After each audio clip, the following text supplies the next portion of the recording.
Right? Have you not known? Have you not heard? The Lord, our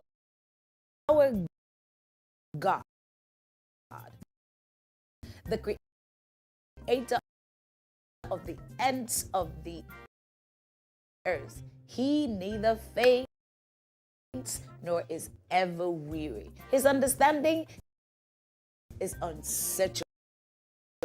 Now that gives us confidence that the God that we serve, the God that we know, is the one that gives us victory. So in him, we're victorious, and in him, we're more than conquerors. And in that light of Africa, my name is Biadala. And my name is Kokulumo. Thank you very much for joining us once again. We're excited, as always, that you can make some time to be with us on the show. It starts from our end at 10 a.m. with lots of conversations all throughout, updating you what's happening in the world, of the weather, of course, celebrating birthdays with those who are celebrating today, walking through even into the issues of Ghana being at crossroads. We'll be assembling quite a number of people today. Professor Evans Mensah joins us. Lawyer Kwame Jantua will be our guest, and of course, Professor or Dr. Samuel Apiamafo from GIMPA will also join. It be happening on the 6th of March. Ghana celebrates the 68th anniversary. We're 68 years tomorrow, but how far? Indeed, how far? We'll talk about that later.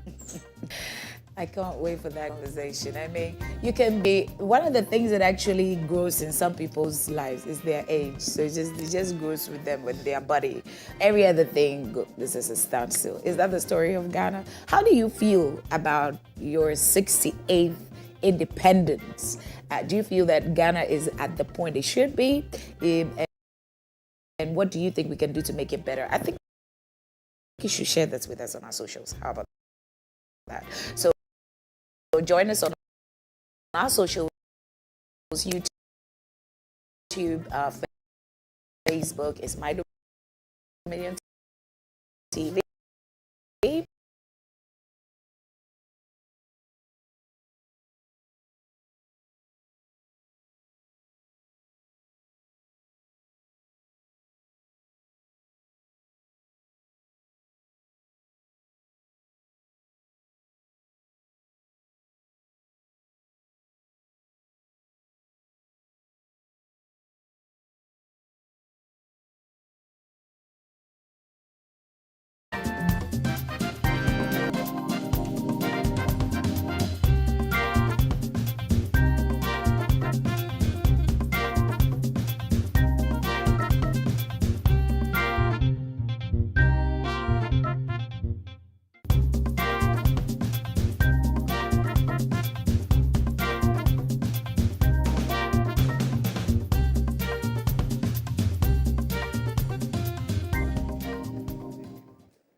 Okay, we're ready for the weather report. Oh, how I wish that would do the weather reports in the Ghanaian language.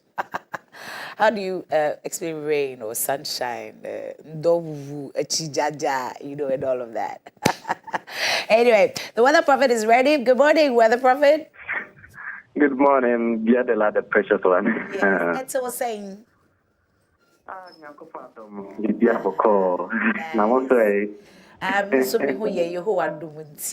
Yeah. So take us away. What should we be expecting today? Thank you very much. And let me first greet our cherished viewers and listeners of Dominion TV this morning. Today is midweek, Wednesday, 5 days into the month of March 2025, and we are looking at the weather for today over the entire country. Yesterday, most places over the middle or the southern half of the country experienced scattered rainfall activities, especially those in Hohoe in the Volta region, Takrade and its environs in the western south, and Kumasi and its environs in the Ashanti region. But unfortunately, Greater Accra did not get some of the rains, and actually most parts did not get some. But they shouldn't worry, as we are expecting a widespread of rainfall activities. Tomorrow, which will move from the Atlantic Ocean that's from the sea, to sweep over the entire southern half of the country in the evening. So tomorrow, many parts or most places will be affected by this massive rainfall activities if nothing changes. So I'm praying for the events, the 6th March events, that it wouldn't disturb it. If the rains should come, it should come after the event has ended.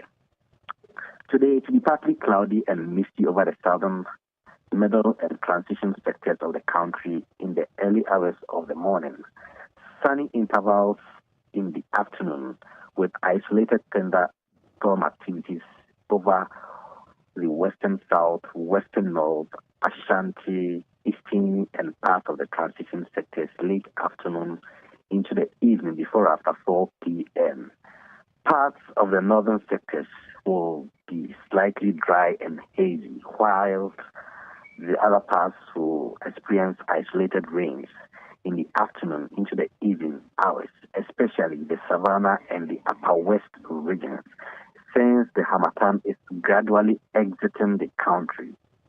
The state of the sea will continue to be rough today, so precautionary measures should be taken by the players of the sea, especially those who our friends fisher folks or our brothers fisher folks, to prevent any events of disaster. Temperatures would range from 25 degrees Celsius to 33 degrees Celsius over the coastal belts, 23 degrees Celsius to 36 degrees Celsius over the middle sectors, 24 degrees Celsius to 37 degrees Celsius over the transition sectors, 23 degrees Celsius to 41 degrees Celsius over the northern sectors of the country. The northern sectors of the country, this month will most of the time to be very, very hot and sunny, since we are in the hottest month of the year.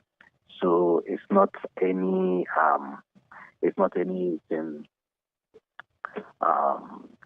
different or anything. It's normal for them to experience such temperatures. So be at a special one. This is how the weather is expected to be over the entire country for today. However, should there be any changes, I'll keep you updated for viewers and listeners to be aware. Thank you very much. Thank you so much. Thank you so much, Mr. Solomon. So you heard the weather prophet. Nothing strange during this time, but he's also praying that we don't get rains on 6th March, that's tomorrow. Well, the thing is, 6th March celebration is not going to be in all the regions, so I'm sure one venue we can manage rain. So it should rain, please let it rain. Lord, let it rain. All right, so that's it by way of the weather report. And so let's get into birthdays, shall we?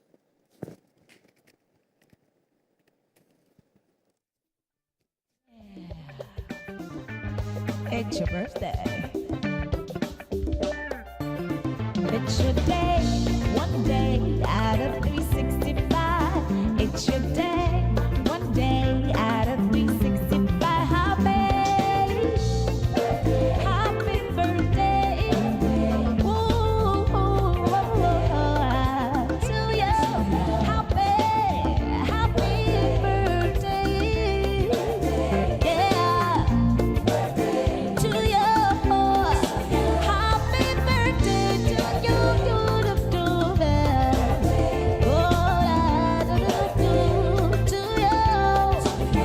You got a happy birthday. Happy birthday. Oh, yeah, yeah. Happy birthday.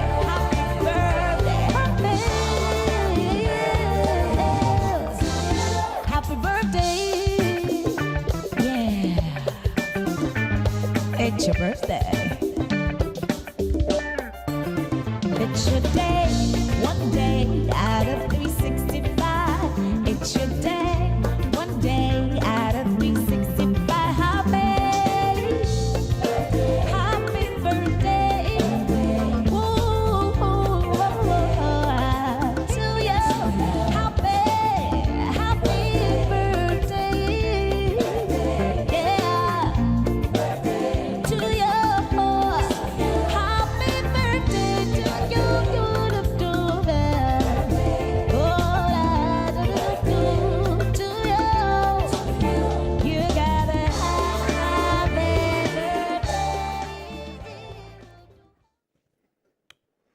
Righty. So, well, let's say happy birthday to all of those who are celebrating their birthdays today. But most importantly, as well, to one of my favorite people on this earth, like the man who makes, Bible look so easy, the word looks so easy, and scriptures, I mean, this man is loaded. Today's your birthday, Reverend Enyonam Mark Amlade. Happy birthday to you. From all of us here at Dominion TV, from the Just Ask team, both the crew, everyone that works on that, and of course from us, and I'm sure even from Papa himself, because it's something, Papa loves you so much. And so happy birthday to you. Enjoy your day. Let's meet soon so we can give you our birthday gift as well. And so happy birthday to you, Reverend Mark and Mamlade. Do enjoy your day and God bless you. Well, let's now turn our attention into some news, shall we, coming from all around the world and right here in Ghana by way of Wake Up Baz. Stay with us.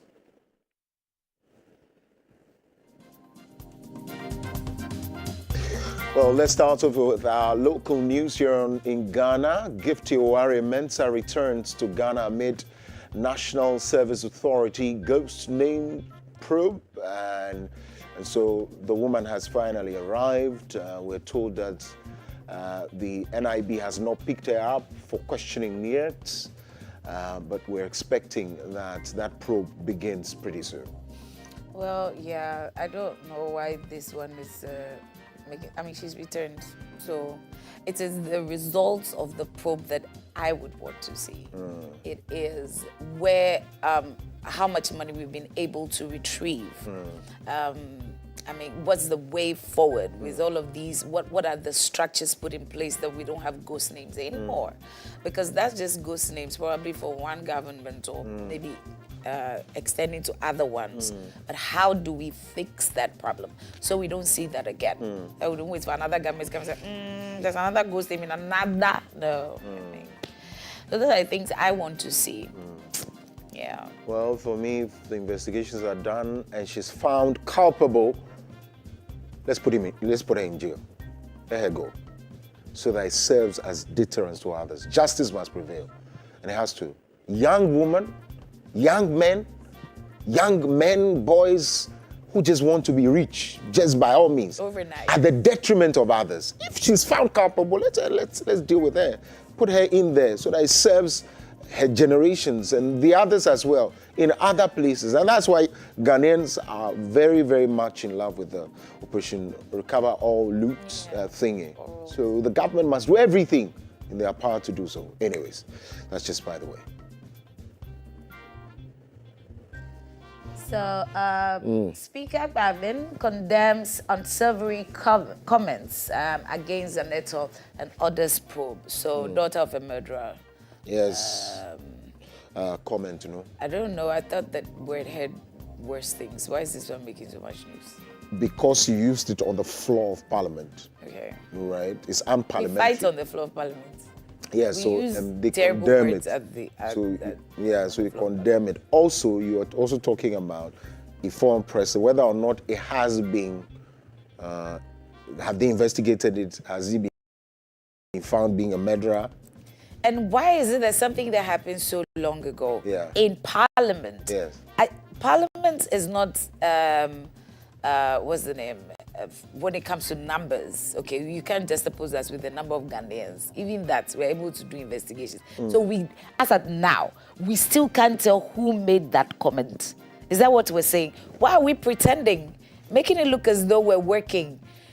They know the one who said it. Bring the guy out and deal with him. And stop making all this diplomatic look like, the one who said it, we condemn the action. Look, get to work. Do you get? I don't know why people look like honorables and can't do honorable things. As at now, you still can't tell who said it. That's a lie.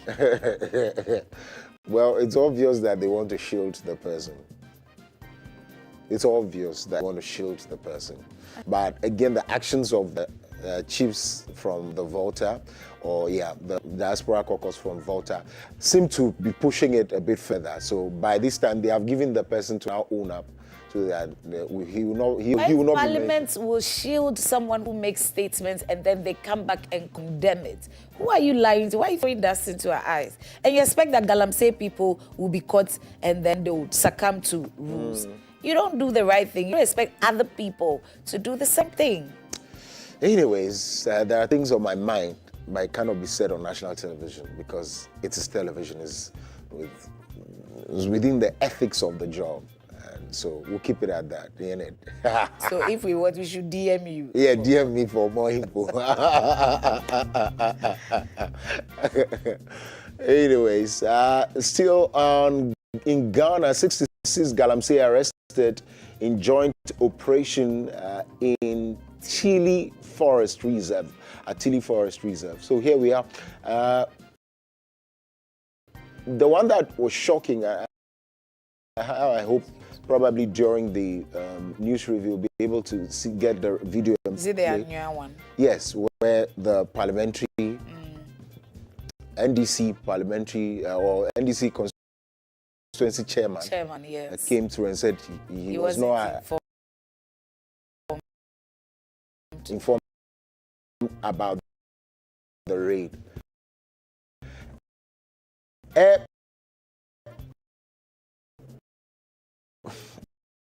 I don't know whether I don't know whether the video will get to him. You see, it is because of some of you. That is why Ghana is like this. So-called NDC constituency chairman. How I hope you are arrested. How I hope you face the law. How I hope you go into prison for a long time for not only killing people, because your actions, because of your large stomach, your actions are killing people. How I wish they arrest you. But you see, we live in a country. It's a peaceful place. That is very no. Name and call him out and shame him, because he's bad. You're just a bad man. Of the things you are doing illegally, brah, no, you need to be arrested. You need to be arrested. And you need to apologize. No, apologize for who? Apologize to stop something, but rather use it wrongly. See what the Archbishop was saying, that if you have power, don't misuse it. This is a classic example of using power the wrong way. You know, such people must be, I don't know, if it was in the 1860s, which is where I know, but it's fine. It's fine. We'll wait and see what the government does. We are watching. We're really watching, though. Our government is important. Well, national economic dialogue, key to shaping Ghana's economy. I think, like the finance minister says that the outcome of this would be sort of a Bible for him to know what to use to put in the budget and all. Well, he has not put the things in the budget. The budget is a week and some days away. Yeah, days. Yeah, like 16? Tuesday. Next week, Tuesday. So, finishing touches. Don't you write exam and do finishing touches? Why are you doing it? Well, I think some things have come out. Betting tax is going to be off. E-levy is going to be off in the budget. And so but what other taxes would they introduce? That's my concern. When you scrub off all of these things and give it, they are not nuisance tax, and then you probably bring another tax that's... Yeah, I think we need to situate the discussion within the context that why are you taxing tax?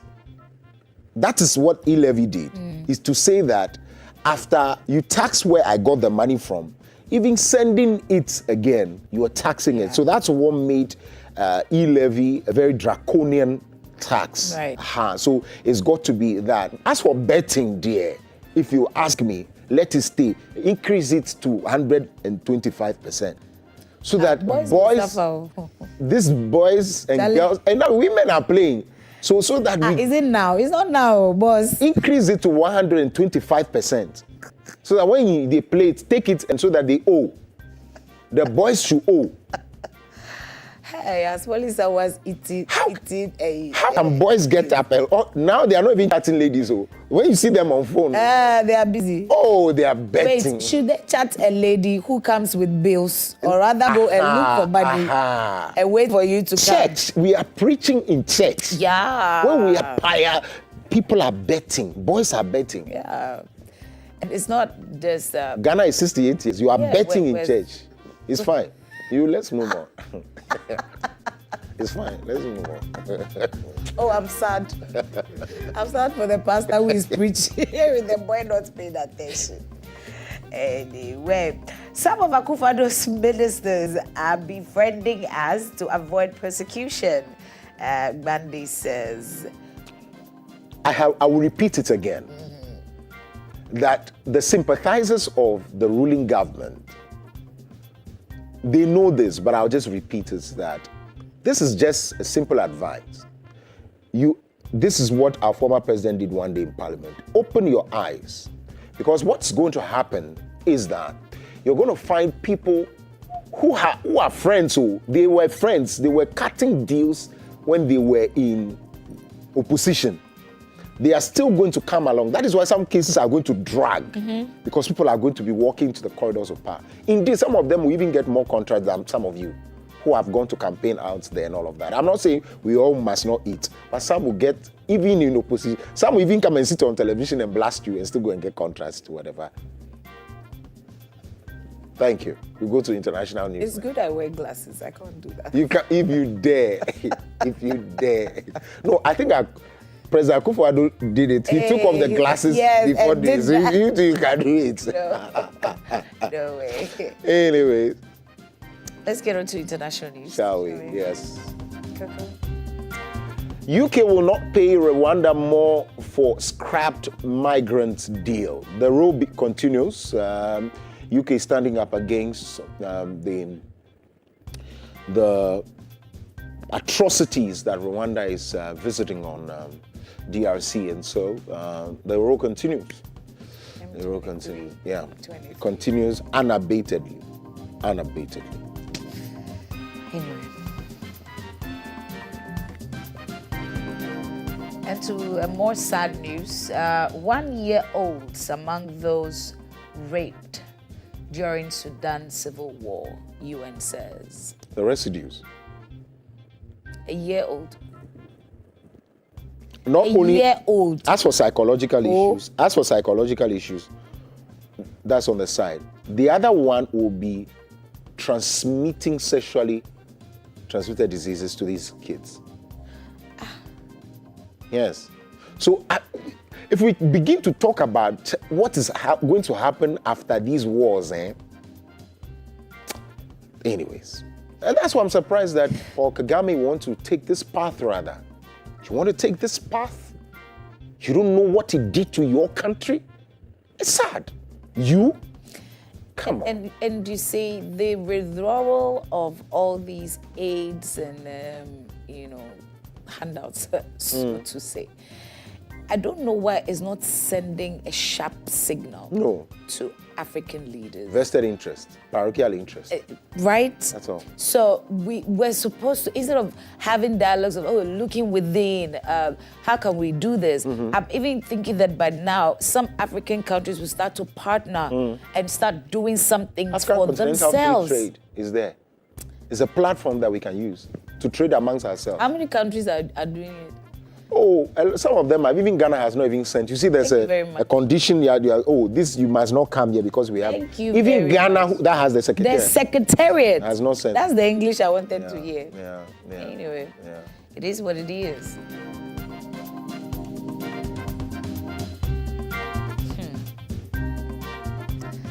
Germany suspends new financial aid to Rwanda over alleged support for M23 rebels in Congo.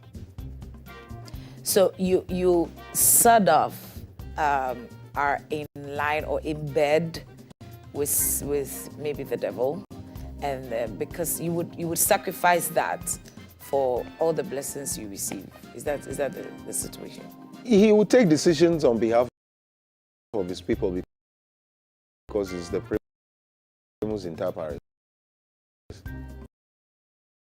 The point is clear that if Ashantis, Evers, Dagombas, Mampusis are all here, Akans, which is of course Fantis, Kuapims are all here. Because they say Kuapims, no, they have a stake in the country, no, all of us must suffer because we have to move on behalf of. That's the case of Rwanda. That's my case. That's the case of Rwanda. So people will suffer. Well. Airstrikes take deadly toll on civilians in Sudan's Darfur. More and more. Sudan, DRC. I think somebody lost the son because of that. Airstrikes are even more dangerous, aren't they? Yeah. Because you are not able to, it just splashes. Well, South Africa's cabinet gives finance minister options for budgets. I also can do for our budgets to be read. An investor sent me a message that I should slow down for them. That's all they are looking for. Betting tax. They have sent me, they say I should slow down. I've slowed down. When I become president, you see what I'll do to you. What would you do? We'll take a music break. When we come back, I'll do something to you, to the investors. Stay with us, we'll be right back.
Well, if it had not been for God on our side, where would we have been? Thank you, Jesus. Thank you, Holy Spirit, for your help and your comfort. We're grateful indeed. This is Wake Up Africa. We're now turning our attention to some news where we get to serve you with the details. My guests are seated today. A man who uses science to solve crimes, works with the Ghana Armed Forces as a forensic scientist, is also a pastor and also by calling indeed, but forensic scientist by profession, and also with the Next Gen Action Chapel International. He joins us as well. Thank you very much. Thank you very much. It's good to have you. You are welcome with your heart. You and your heart are both welcome. I'm supposed to welcome you.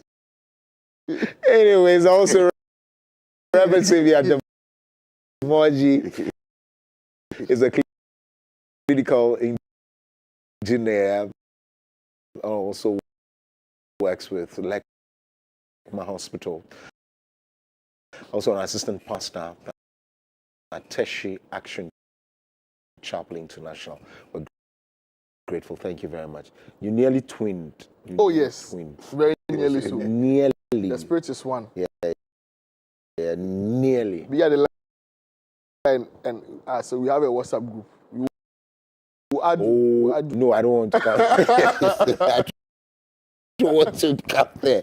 But of course, let's get into some of the news that are making headlines, most especially. Quite a number of them have been expected.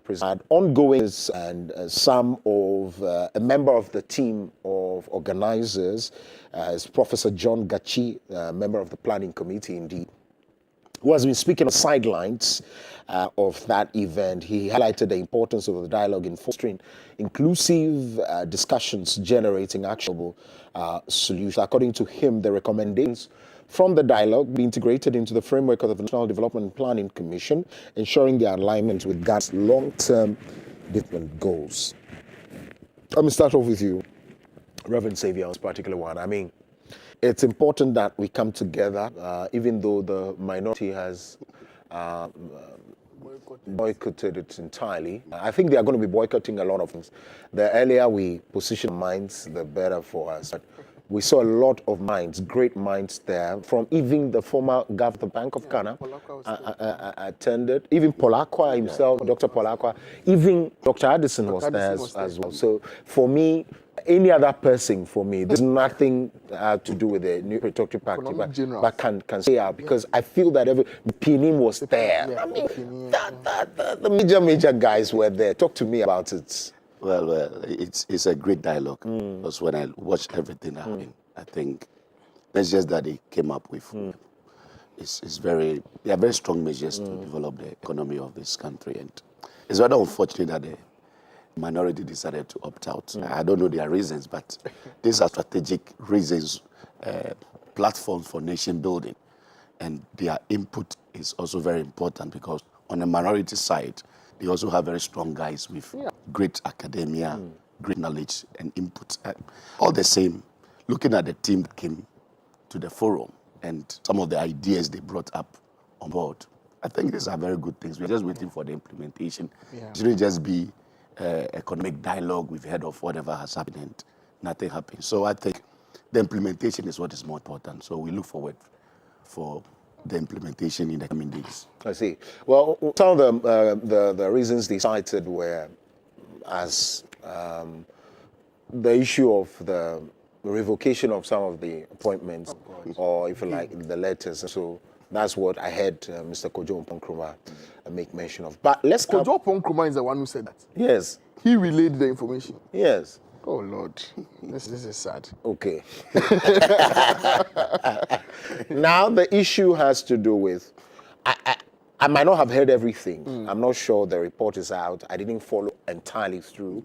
I was looking for a live feed, but I couldn't get it. I'm not sure it was live anywhere. It's available online now. Okay, now. Yes. They put it on now. Channel 1, big chunks of the discussion, so particular segments have now been posted. Right. So I'll follow that. But one of the major things I would love to hear is how to de-dollarize our economy. Yes. Look, the dollar, if you ask me, is what is making nonsense. Yeah. We pay in dollars. Yeah. Some hotels still charging it's dollars. still Schools still charging dollars. I mean, how dare you? You know, yesterday, interestingly enough, the dollar came down. I don't know if you saw it. No, I hear it glitch. was. Huh? There was a glitch. Glitch. Yes. It came to 8 CD. Then quickly, then 15. Hey, watch yourself. A lot of people, they say, Charlie, change. They say, go check. They'll be sorry. They'll be sorry if that thing stayed for even 30 minutes. Then again, people, we know friends of our friends who have also hoarded their dollars. Yes. Expecting that it should. If you're watching us, it will come down and down until you release it in Jesus' name. You know, that thing, I understand it was as a result of, Trump announced something. So it's not that the CD appreciated, it was that the dollar depreciated. Yes, and because of the announcement that, a policy announcement that he made, major currencies and some of our own currencies responded. I think the tariffs that he's placing on a lot of it. Yes, so people are having Canada, Mexico, exactly. Yeah. So that's exactly what happened. And then the dollar depreciated momentarily. But they've recorded a downturn, a record downturn since December 2024. They've depreciated by 0.5%, I think. This is the lowest it's been since December 2024. But that's on the other side. Regarding the economic dialogues, one of the key points that was raised when we were discussing macroeconomics, one of the things that they said was concerning industrialization. And I didn't even think about it that way. The key factor that they pointed out was energy. And they said that if we were able to decrease the price of energy, in terms of producing the energy, we'll be able to power more factories and therefore produce cheap goods for export. Then it will affect the exchange rate. Then the dollar will come down. And when they did the breakdown of how much we sell our power, how much we buy our power rather from the producers, it's either they have poor negotiation skills or they are just buying at political prices because it doesn't make sense. If we are buying power per kilowatt at I think 16 cents or some very ridiculous price like that. If that's how much we are getting it for, then we deserve to be where we are.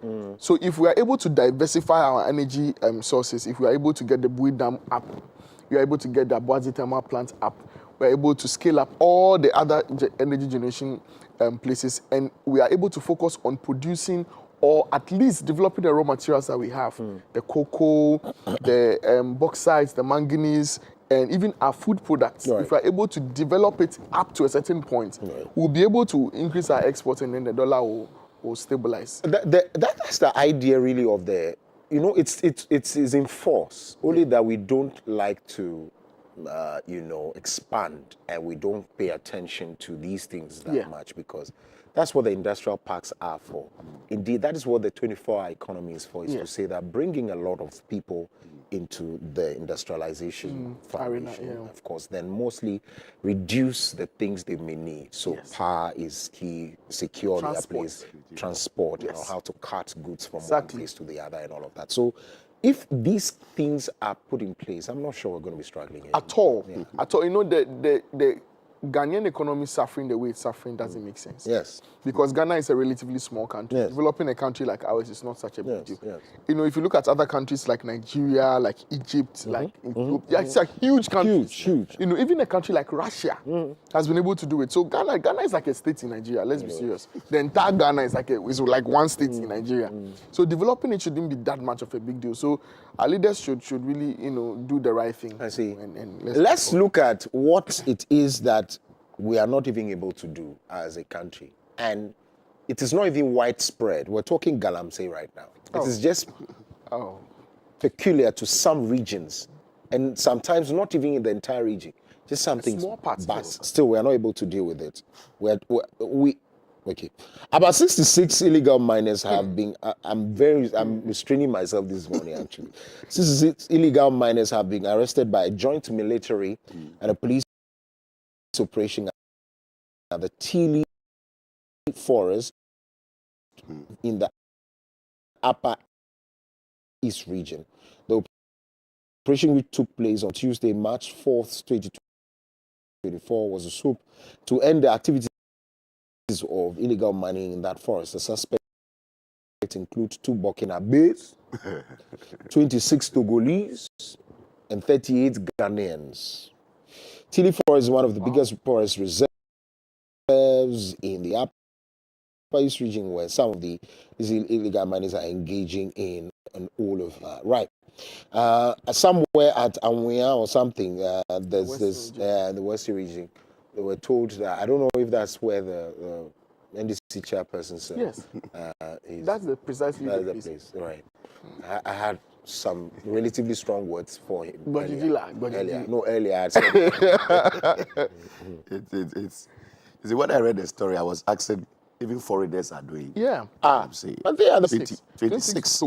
How many no, 38. Ghanaians were 38. They are short shy of It's as though we are. Yeah. But I was very impressive with the town. I think he really alarmed and got the people arrested. I think what he did was the best. It's commendable. You know, a lot of people have been blaming the chiefs that they're silent. They are sitting at the comfort of their palace and people are doing galamsey and they are just signs on it. But for him to take certain initiative to get them arrested, just tell you that this thing, it's happening. It's still happening. People are. I even heard the news that there were some people that were protesting. At the area. Yes. It doesn't make any sense. Well, why should they even block them? And I think it's a serious thing. It's a serious thing, and the government should come in.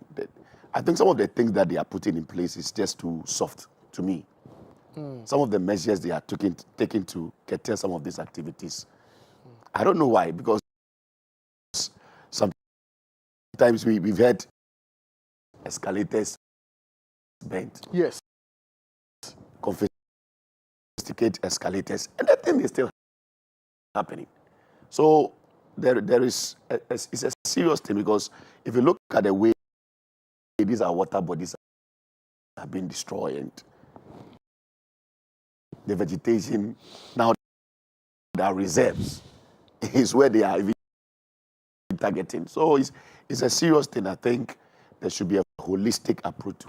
I mean, what happened at Area is a typical example of why we've not been able to clamp this thing down. Because people in government, or some people affiliated to the government, are the ones behind these things. I always say that the big men in Accra sitting in offices who are financing the thing are the ones to be targeted. Because once you cut the power, once you cut the funding, all of these things will stop. These people are not there on their own accord. They didn't just go there. People contracted them to go there. Yeah. And the gold, no, they themselves, they don't even see the profit. They are paid on a daily basis, whatever rates that they get. Thing happen. Me and NIBU, I get you, forget it. They will get you. So I think maybe in the shortest possible time, we make this a state of national emergency, a case of national importance in emergency, and crack down on the financiers. The moguls. We've heard names. I'm not about to sit here and name any of them, but we've heard big names who are behind some of these things. And if you're able to get them out of the way, I think, you know, these people down the food chain will not even matter. That, for me, brings us to the attention, to that one point, that the big names we've had are the same people who sit on our contracts. Oh. All the goodies that must come to us is these same guys. Yet they still want our lives. They want to kill us. Like, I mean, I have to use the word, they use that term, forgive me, it's a bit harsh, but I'm saying that that is what is happening. We are not able, look, there will be a time where a particular region, an alarm is going to blow. You know, people, and I don't want us to mention the region, right? People take buses, they ride on motors.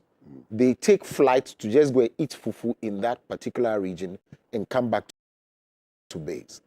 There will be a time, an alarm is going to blow, that some of the foodstuffs, indeed, most of the hotels around town and all of that, no longer get foodstuffs from that region.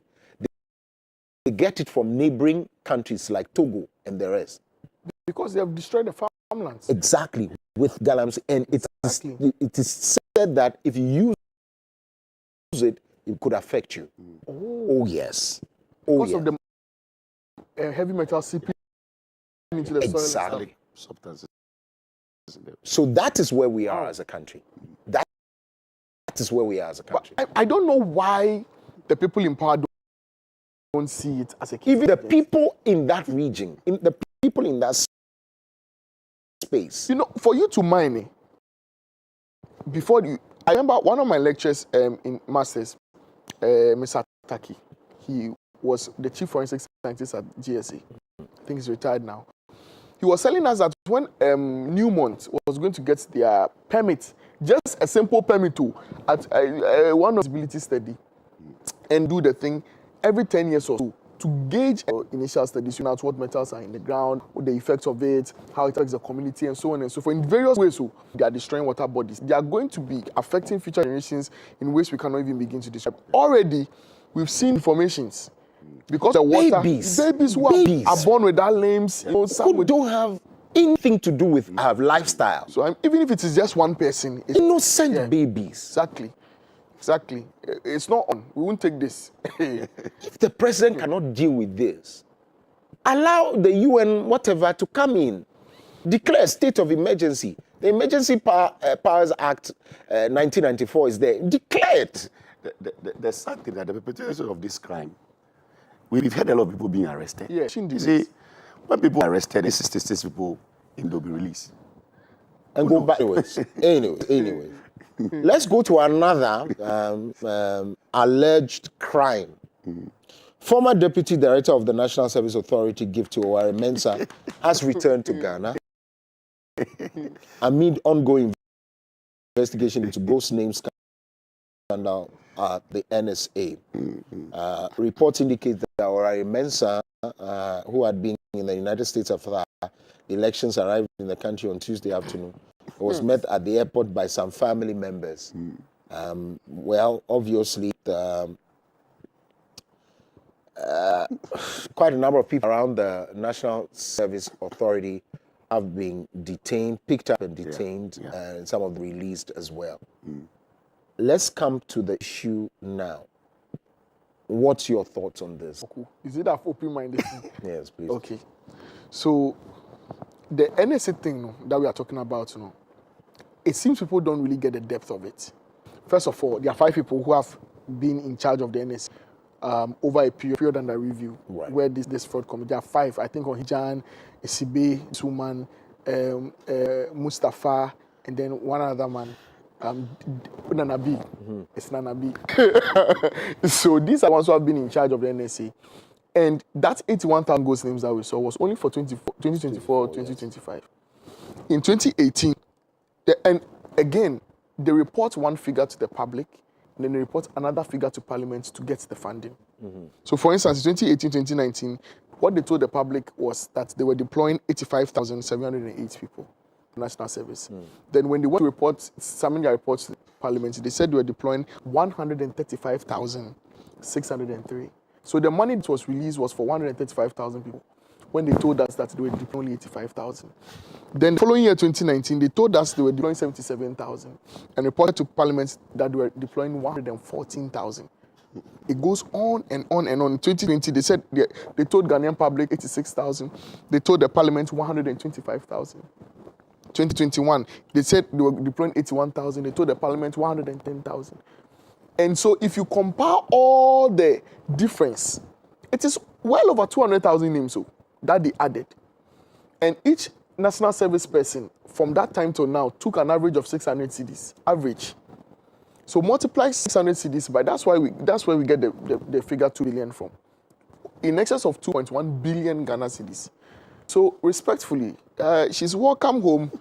We're excited to see her. we will really like some answers at this point. How we are able to, and Koku, it's even sad because the 700 or 600 now, whatever amounts they pay the national service people, it's not able to sustain them for a month. These. Yeah, I'm sorry. No, sir, don't speak. No. You have to talk. No, I don't. Koku settings. No. You don't just say anything. No, the NSS money, the thing is not enough. It won't come early. As someone, there are some people in the back end who have bloated the numbers. such that the money, because if you are paying for 135,000, it's not the same as if you are paying for 80,000 or 85,000 people. So the struggle that the government was going through, trying to get the money, trying to disburse it, was all because, and you know, it was deliberate. They manufactured index numbers per school, fake index numbers with very silly formats. There was this Alassam Mohammed or something, that whose name, he alone appeared 226 individual times. The same course, the same UDS. The guy was in UDS. They said he's reading whatever community, whatever in UDS. One person, 226 times, one person, graduating in the same year, in the same class. You see, when they submit the names to the Parliament doesn't, they are trusted. Parliament thinks that, okay, NSA is the authority in charge of this thing. They've done their due diligence. If they say it's 135,000, it's 135,000. And then they pass back, playing us for fools. You know, just riding us because we have entrusted, they give trust. When they report figures, we don't look into it because we say, oh, Charlie, they're doing a good job. If not for the Fourth Estate and what's his name? What's the name of the guy? Manasseh Azuri. Okay, right. And his guys. The Media Foundation. If not for them, we would be sitting here thinking that all is well. And add this 2.1 to the oral report, the 20 billion. You see how much money we have? We are sitting here saying we need 1.2 billion to complete the Agenda 111. Can't the oral money and this one alone cater for all the hospitals that are in question? I'm getting angry because these people, this Inshira FM, the morning show host, he said he knows Madam Owari personally. They were in tech together. They graduated together. And he said that woman, look, she's welcome. She's welcome. We are glad to see you, ma. We will see you soon. Reverend Savior. Well, give to Owari, she's welcome. You know, these are all serious allegations that are necessary for nation building, and she has to be accountable for whatever is happening. Apart from whatever is going on, when you look at the plight of national service personnel, you know, sometimes I receive national personnel each year, and sometimes for 3 to 6 months. Their pay has not come. And it's very sad when you see people doing service. For instance, when we were doing service, it was very sad. You will be waiting for allowance, which is very insignificant. And you have to wait for about 6 months for such money to come to you. It all comes back to the institution not having one to take care of them. But to hear of them putting up ghost name, blotting figures to enrich themselves. I was hearing that there were even some people posted to Kasongo. and it's the weight of it. Some of the things are really funny. There's even a Kenyan man, a Kenyan inside there. This is a Kenyan. You see, these things are happening when you look at national service. Yeah. See, this thing have to look at holistically because for somebody to finish tertiary institution, want to serve the nation, and be intrigued to all sort of. There was one guy who was doing national service, and he came to me and said, "Boss, it seems national service is like national suffering." Oh yeah. And because he couldn't have the money to pay for his transport, feed himself, and the allowance was not coming. You see, some of these things you sit in Accra, you think it's fun. It's not. It's a serious thing. There are a lot of people that are going through serious economic, because the moment you graduate from school, the perception you're on your own. You are on your own. You're on your own. You dress up in the morning, you are going to do national service. The perception is that you are working. You are working, you are being paid. How do you explain that the money is not coming? It's very sad. Some people have to rent. Some people have to do a lot of things. And look at the way the things being done, even with the post. And I think there is a problem. Because even with national service posting, even now, if you don't lobby, you'll be put to some village.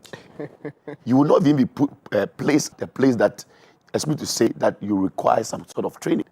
You see, and when you get to level 400 that you're about to finish, that is where this kind of lobbying come in. That you see institutions trying to pay the national service so that they get a better placement at industries that they believe that after work you'll be retained. And these things are basic things that are very necessary. And for leaders, people that have been selected to be leaders of such a firm, to come up with a cocktail of ghost names how to take money.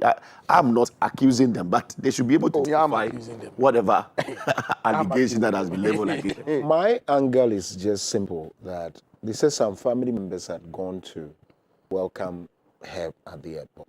Oh, it was just 2 people. Yes, even the 2. I blame the family for allowing the 2 to go. Oh, why? I tell you this. If we train the child well to get to a point where the child who serves the nation, there's a sense of responsibility. Yeah. That is why you will not even find people in the Western world. The most expensive of cars are driven by entertainers, Yes. Movie stars. and not stuff. public servants. At all. You are wearing a watch on your wrist, and probably boasting to your family members who are excited that you are wearing an 18 million Ghana cedis. I'm not talking about a 10,000 watch. Even a 10,000 watch, if your father sees you wearing a 10,000 watch, your father who trained you well should be able to tell you, bro, sis, what are you doing? Why a watch? Why? 18 million Ghana cedis and over. One watch. 500,000 Ghana But dollars. if you have stolen 2 billion, I mean, Richard Mille. 2 billion is a lot of. It's 2,000 million, really. 2 billion is 2,000 million. I think 18 million for one watch is not. What is 18 million? Let's be serious. So if you have 2 billion, What will you be watching? Why are you pointing at me? That Oh, it's like you are alleging that I I am not. I'm just saying, if you had 2.1 billion in your account, the way you are calling it, is that the effect? I know so good. These people are really playing as wicked. If anybody, these are final words, if anybody to take over this investment, to plead on behalf of these people when they are found culpable, the nation will rise. Yeah. And nobody should joke with us. Because it is not fair. Justice must prevail. Yeah.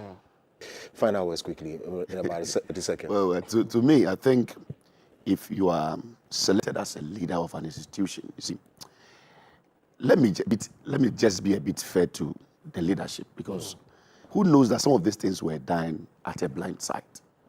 I'm not justifying her action, Okay. but I'm just saying that as leaders, you should just, if you sit in a certain place of leadership, it's not just every document that you just approve. Right. I think there should be scrutinization of whatever Right. you go through, because anything that goes wrong, you'll be held accountable to it. Exactly. So those that have been selected to be heads of institutions, don't just assume, oh, they have sinned, so I sign. Right. They have brought any document.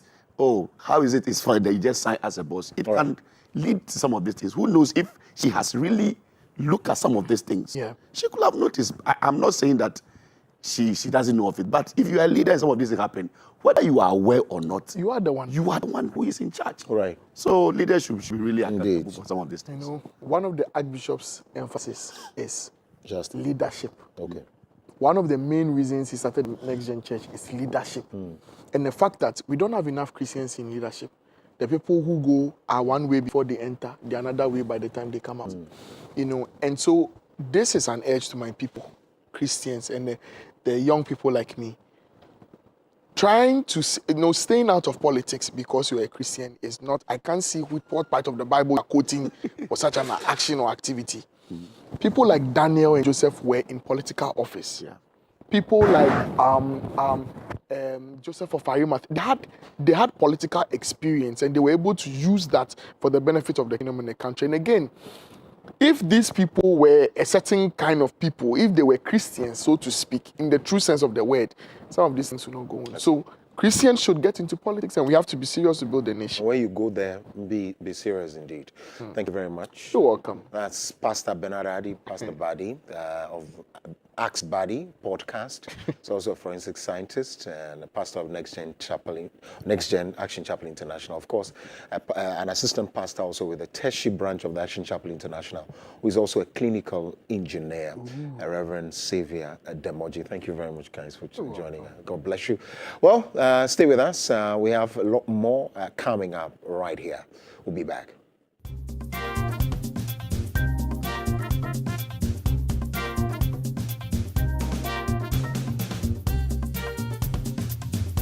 I want to welcome you to Wake Up Africa Morning Show. If Africa has ever needed to wake up, it's now. I promise you that this Wake Up Africa Morning Show will impact your life. It will illuminate you. The Bible said that thy word is a lamp to my feet and a light to my path. You need this insight. You need the understanding required to make all the difference in all of our lives. I want you not just to tune in to the Wake Up Africa Morning Show, but I want you to be a sponsor. I want you to partner with us as we take this Wake Up Africa Morning Show, the inspiration it brings, the impact across all Africa, to homes, to individuals, impacting lives. Join us to make a difference. It is said and believed that in this life, what you do to change the life of others matters than what you acquire for yourself. It is believed that it's not what you have, what you possess that matters, but the difference you made in the life of others. I believe as you partner with Wake Up Africa Morning Show, you'll be joining us to make a difference in the life of so many people out there. Partner with us, and every time we touch a life, you are blessed. Every time we impact a family, you'll be remembered for good. God bless you. Looking forward to partnering with you and tuning in to Wake Up Africa Morning Show. Step up with DStv and we'll show up by giving you more incredible entertainment. Going to have a little fun. Upgrade your subscription between the 13th of January and the 31st of March and get an even higher package for a whole month on us. Buckle up, here we go. There's nothing better than putting a little bit in but getting a lot out. Time to boost some office morale. Incredible! When you want to build a future, you gotta know what you want. Step up and we'll show up on your home of entertainment, DStv. It's adventure after adventure after adventure. Get a load of your favorite Bible adventure series, Superbook. So, get on board. Let's join Chris, Joy, and Gizmo. It's Superbook time. Superbook, weekdays at 4:30 p.m. Also on Saturdays, 10:30 a.m. on Dominion TV.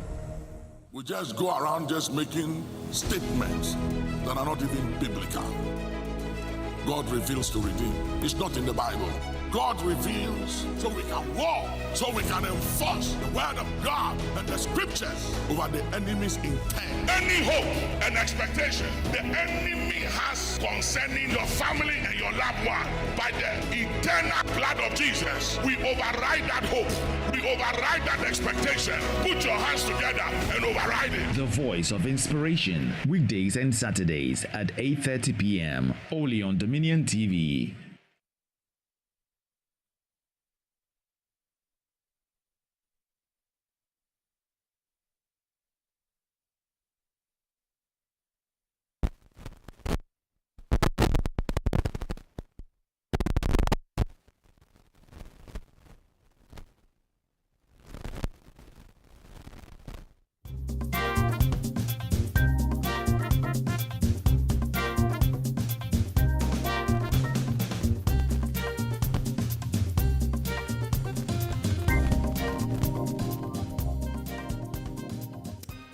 Okay, so you're welcome back. Now let's get into tech and trends, shall we?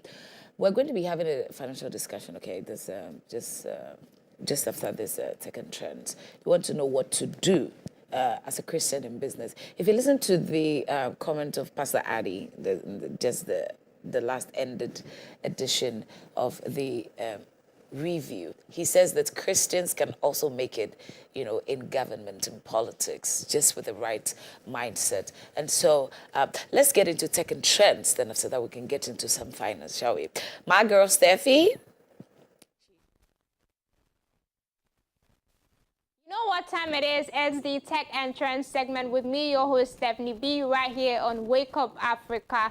And guess what? It's our month. Yes, you already know it's Ghana month. And on today's segment of Trends in Tech, we are going to explore some digital and technological practices and ascertaining whether they are safe or not to practice. And this digital practice has to do with the charging of our phones. So come along and let's check this out. We all want the best battery life out of our phones, but the way we use and charge them can mean they'll lose battery life over time. And to add to the confusion, there's a lot of misinformation out there about what you should and shouldn't do when it comes to charging and discharging your phone's battery. So let's start off with some battery basics. Your phone has a lithium-ion or lithium polymer battery. There are pros and cons for these kinds of batteries, including safety and cost, but are very similar when it comes to charge and longevity.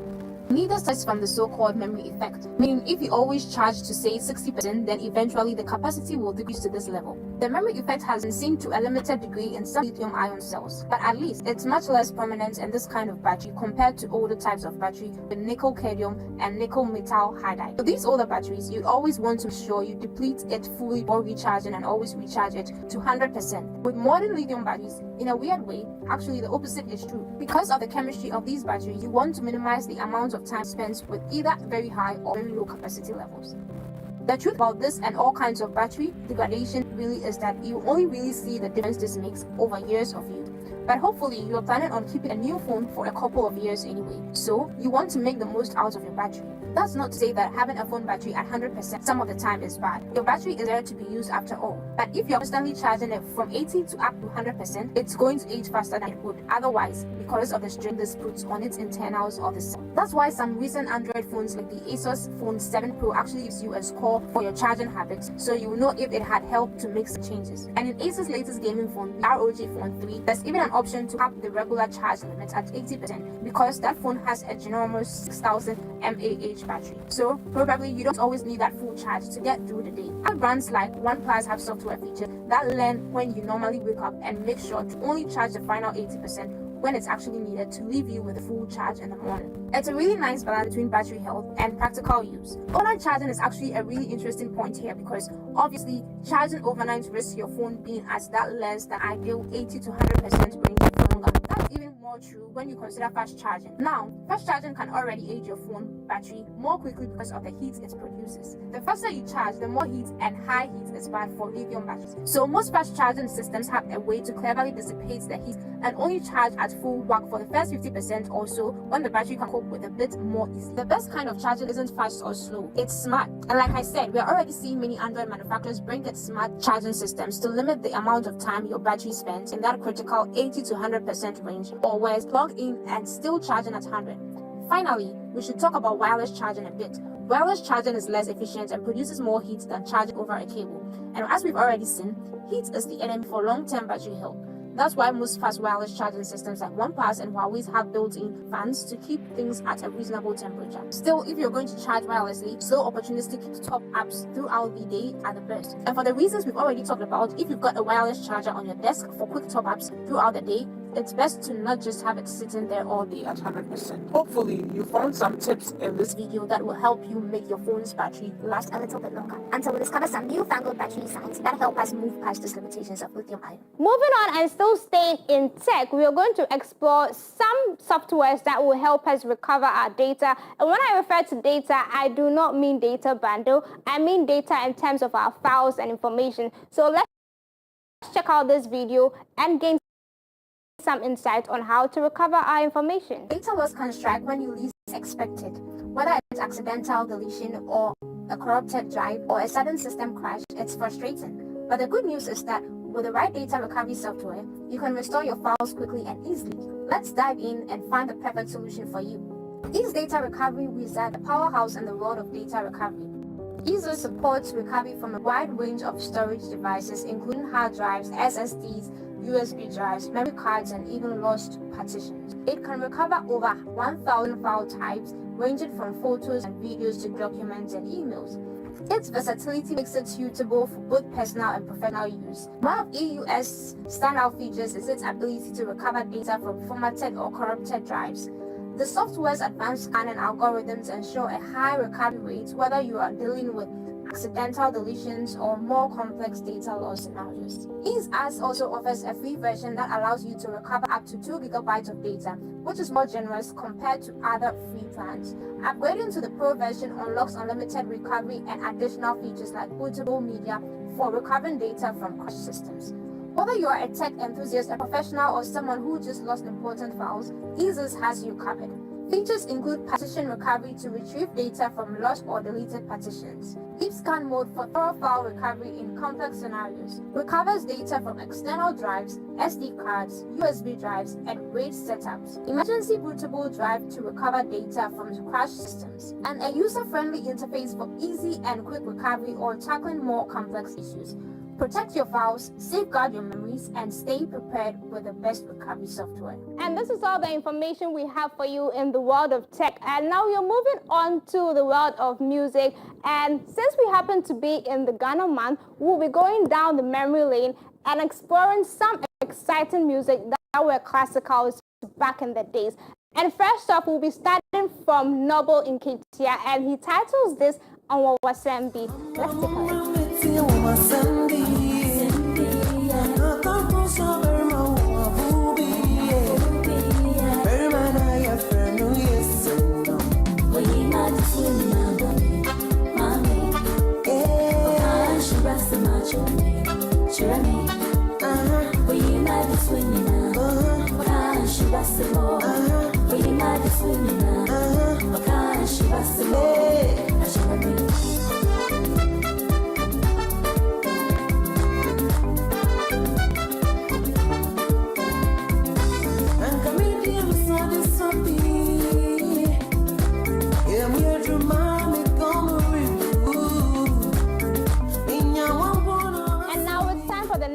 And this next song is from a vocalist who was a top vocalist in her time.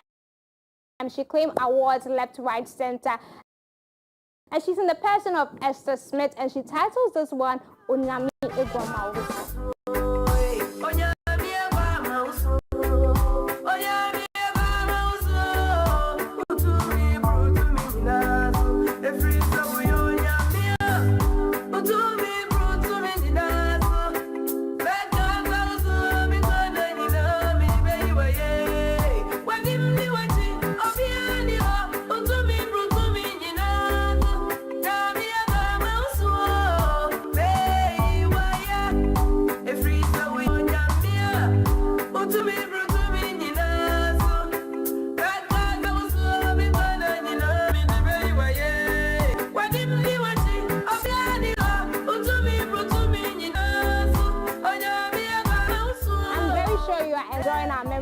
Today, and that was Onyami Egoma Wusu by Esther Smith. And now we're moving on to the next tune on our list, and this is by Bernice Ofe, and she titles this Hold On, Don't Go Nowhere. My brethren in the Lord, you may be going through some trials, and it seems like God is very far away. You have fasted, you have prayed, but it seems the more you pray, and the more your problems multiply for you, and you don't know what to do.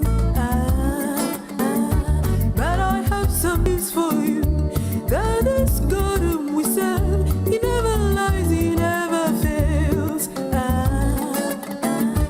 He sees what you cannot see. He knows what you do not know. And he says his plans for you are for a future and a home. And thank you for holding on. That was Bernice Ofe, and that was her classical title, Hold On. She has released a number of songs, and she's, of course, one of Ghana's best vocalist. Subsequently on our list of vocal musicians is Ohima Mercy. Many of us know her as a contemporary gospel musician, but I've come to know that she is not just contemporary. She used to be from back in the days, and she has a classic that is titled Edin Jesus. Let's check it out.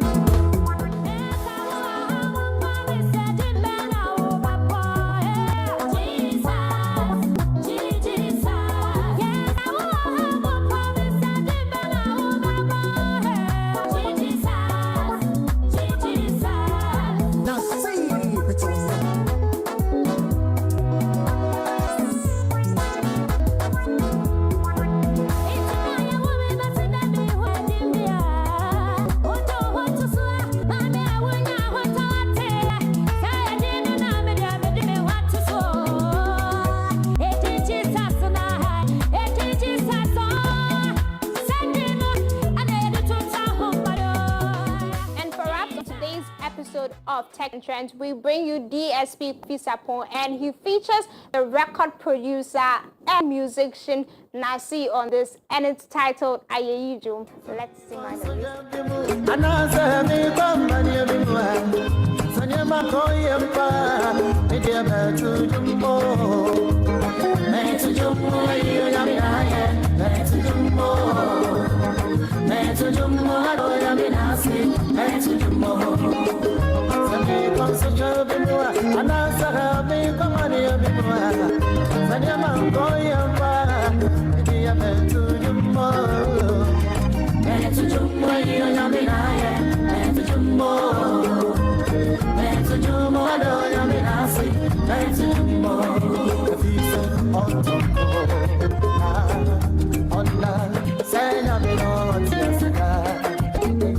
And this is all we have for you today on Tech and Trends. And thanks for making time with us. It's been your host, Stephanie B, right here on Wake Up Africa. Don't forget, for more information and details, you can move on to our social media platforms at My Dominion TV on all social platforms. And until next time, it's bye-bye. It's time to hand over to Koku and Biadela.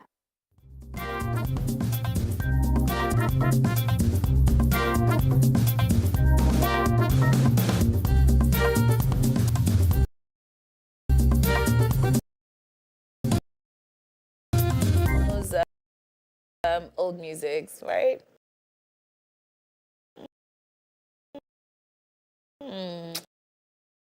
Really nice. There's never a thing like, okay, they say Sankofa.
Of excellence and that goes into it. I want to select.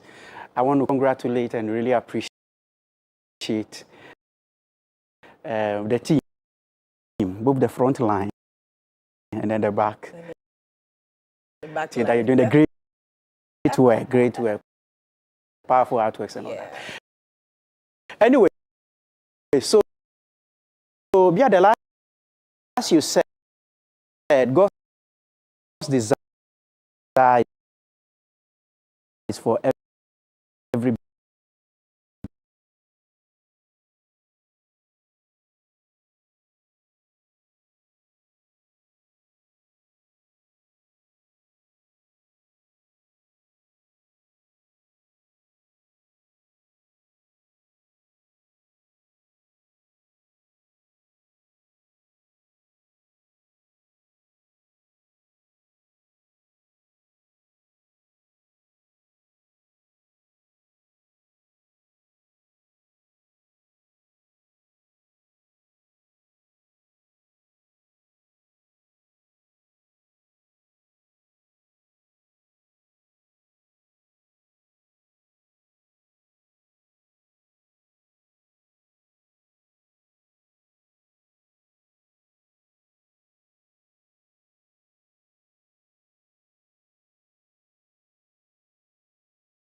kingdom principles. What are those principles? So kingdom principles, an example of such principle is a principle of diligence.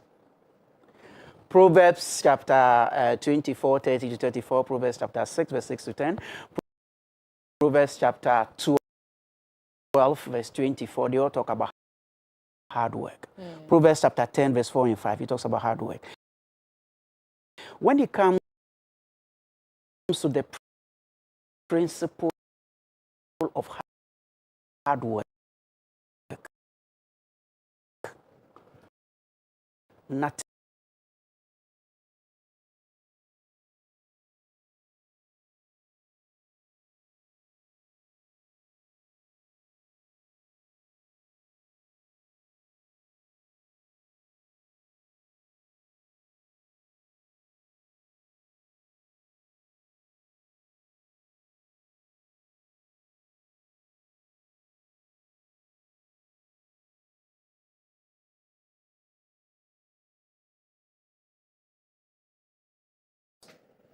Around the clock. God doesn't sleep, he doesn't do anything. So you see, you work and work and work and work until you get results. If you have that mindset, you will succeed. If you think that I'm a Christian, I am favored, my case is different. So even if I don't put much effort into it, with a little anointing oil and things and laying of hands and things, my business will do well. You are actually breaking God's principle. God doesn't operate like that. God will operate by laws. Sometimes we overemphasize the issue of grace and mercy and favor and all those things. And some of our preachers who are not helping.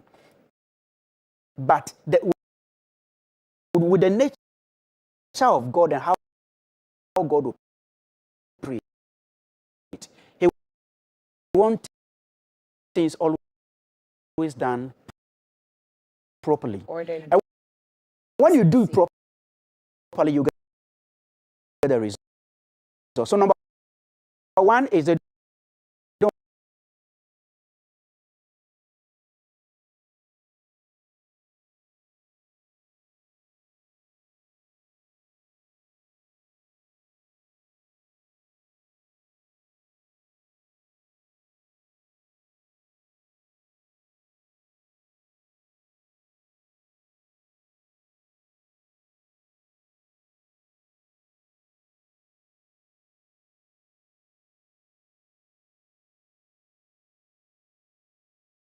on somebody giving you battles to win. Right. You should have your own tools. So Jesus said that if you are going to war, do the analysis. Who am I going to fight with? What kind of weapons do they have? How do they go about their fighting? Then you also went to say you are going to build. You didn't do an analysis. Cement, how much is cement? You didn't calculate.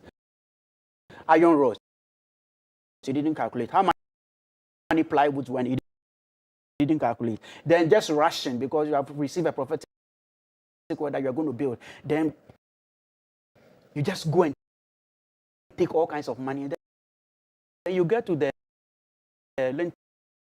level and you realize that money is finished. So proper planning guarantees success. So let me give you another practical example. If I wake up by 5 o'clock, my life will be in a mess.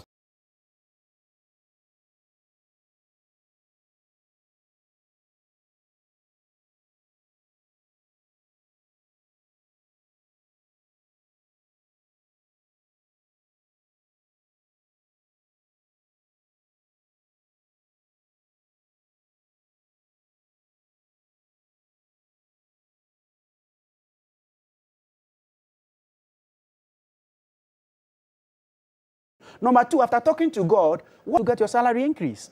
You've got to know. You want a bank to give you a loan. You've been operating business for some time. A bank should give you a loan.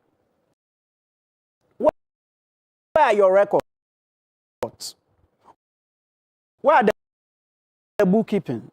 What structure have you put in place for a bank to give you a loan? If somebody gives you money to run the business, is that money going to be a liability or an asset to the business. So you need to plan on how you want your business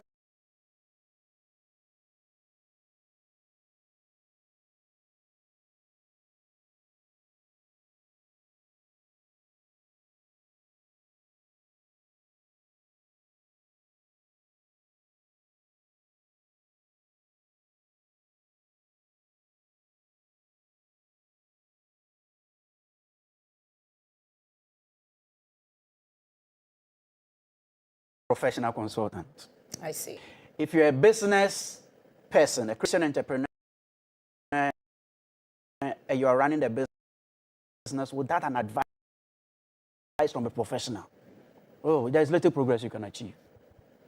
I am sure Dominion TV have professionals here. People who have worked in the TV industry for years and have experience. Other than that, you can't do the things you are doing here. They will advise you, do it this way, do it this way. This is how we run production. Put this program in, put this program in.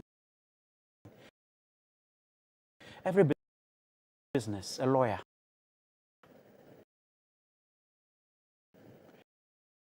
Every business person, a professional.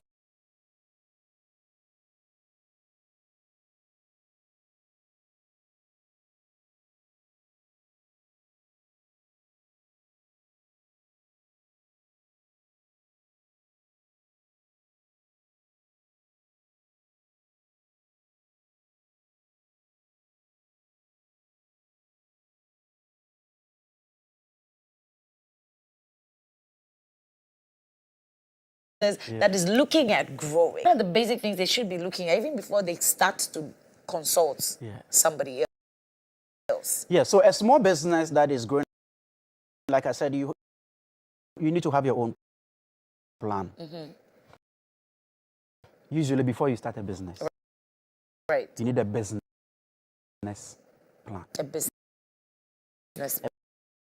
A business plan captures what you're going to do to get the product to the customers. We call it marketing and sales.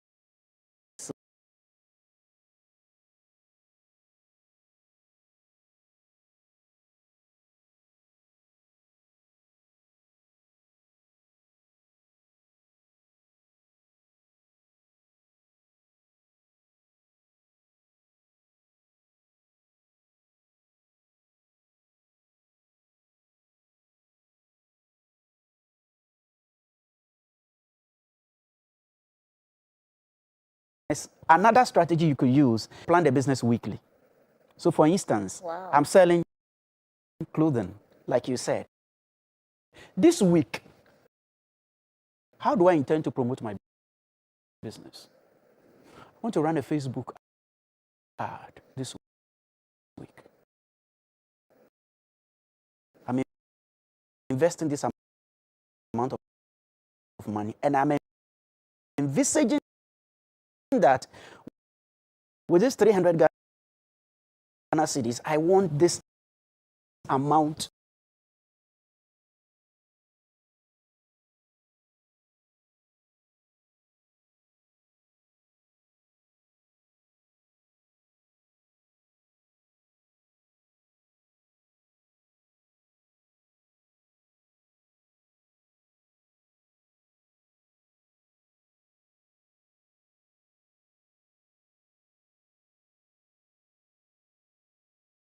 you are doing a business, you don't read about business. How is the business going to work? How will the business succeed? Yeah, so if you don't have a plan, this is a very common strategy that you can use on a weekly or monthly basis to ensure that you're making progress. I see. I love it. I love the fact that we're getting practical with this. So you have a business, or if you want to now start a business, it's a good thing. It's amazing. Starts with a business plan. Let's know where you are and what you want to achieve and how long you want to achieve it, be smart about it. Smart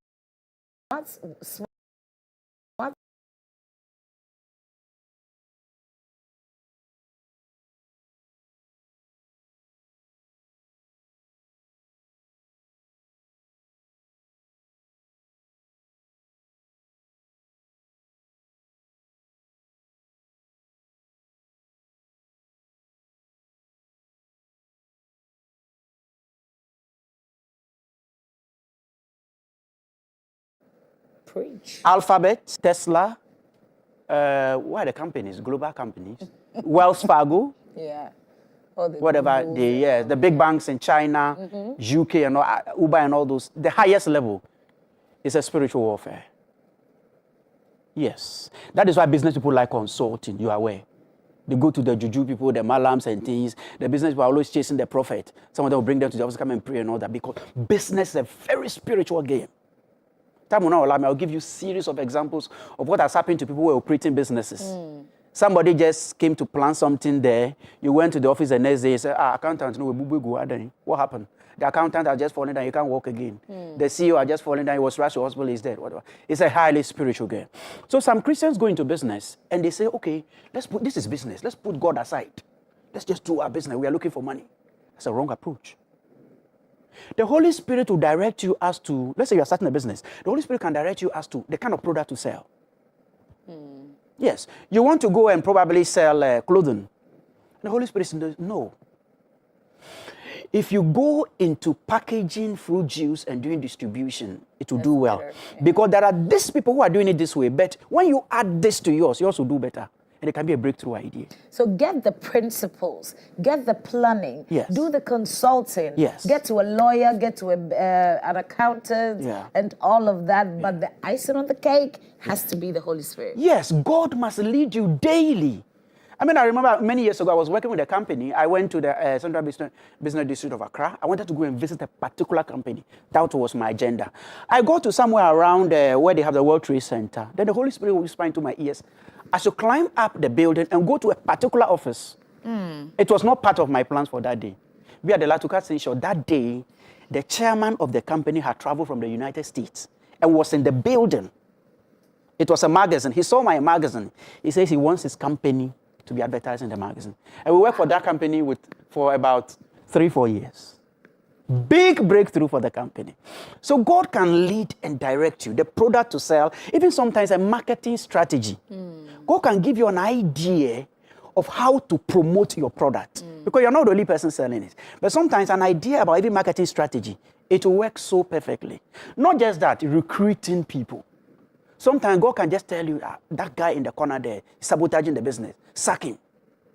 The Holy Spirit is telling you, let that guy go. You let the guy go, then you bring another person. Then you realize that, just a little change you've made in the marketing team has changed everything. In the finance team, you took that guy out and brought somebody in. Everything has changed because the Holy Spirit has seen something about that guy that you didn't see. So marketing, event, accounting, everywhere, Holy Spirit can lead you daily. And when you pay attention, you'll be amazed at the kind of success you achieve. Can you take this? Can you absorb all of this? Well, I can't. I have to take it chunk by chunk. And I advise that you do same. I love the fact that it is God's business and to actually make sure that we are okay. And so he knows what to do. The steps of a righteous are ordered by the Lord. And even in the Bible, the prophet would give the woman a direction, says, borrow vessels and do it, which means that there has to be some loan somewhere, something. There's always God in everything that we do. I'm excited about this. Thank you so much, Mr. Semano. And owing to this conversation, you should be at the summit, okay? We're going to be having a professional entrepreneurship summit here at Action Chapel over the weekend. You want to pass through, you want to see what to do, you want to hear and know what to do right in business. It's a Christian business. It has to go. It definitely would go. Thank you so much. We'll do this again. I'm putting a pause on this kingdom business because it has to go. We're getting it right. And so you can share all your comments with us on our socials and ask all the questions. I'm pretty sure that we'll be sure to answer all of them by the end of this series. Let's go for, so there it is. Yeah, I was talking about Kingdom Business and Professionals Forum, and the theme is Faith in the Marketplace. This is the best place you want to be. It's happening tomorrow, 6th March 2025. So as Ghana is gaining independence, you are becoming financially independent. Can I hear an amen at home? All righty. So it's going to be from 1 p.m. to 3 p.m. at the Kairos Hall inside the Action Chapel Cathedral. And guess what? The Archbishop Nicholas Duncan Williams is going to be that. So if your hands have been twisted and turned a certain way, how about you come around, get some knowledge and get some spirit attached to it? That's how business is going to go. So you should be there at the summit. Let's go for a break, and then when we get back, the morning show continues.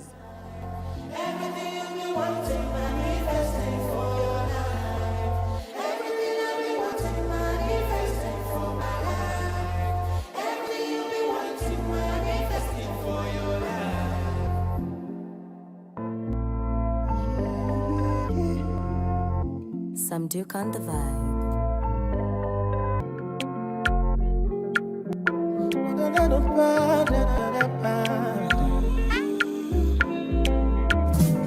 This year, blessing, money, testimony.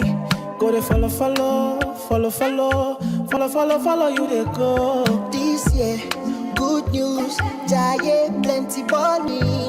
Go to follow, you they go.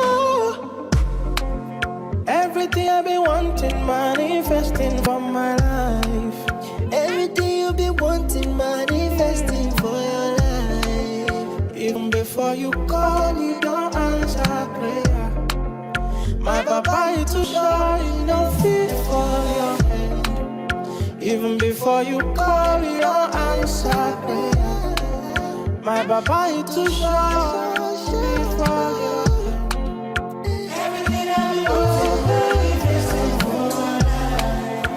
Everything you've been wanting, manifesting for your life. Everything I've been wanting, manifesting for my life. Everything you've been wanting, manifesting for your life. Blessing, money, testimony. Go to follow, you they go. This year, good news, giant, plenty money. Go to follow, you they go. Prayer is a daily necessity for daily triumph.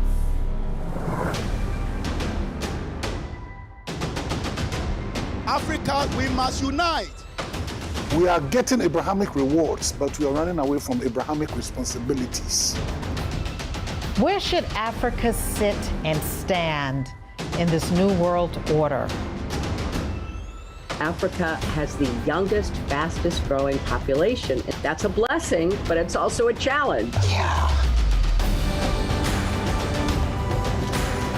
Who did God describe as the man after his own heart?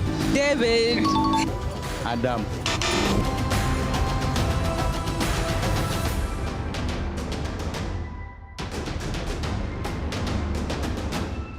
My experience, nothing short of amazing. I never believed I'll be able to do this. Dominion TV's Emerging Leaders program has taught me skills about marketing in a corporate setting. My name is Danny Glover, and you're watching Dominion TV.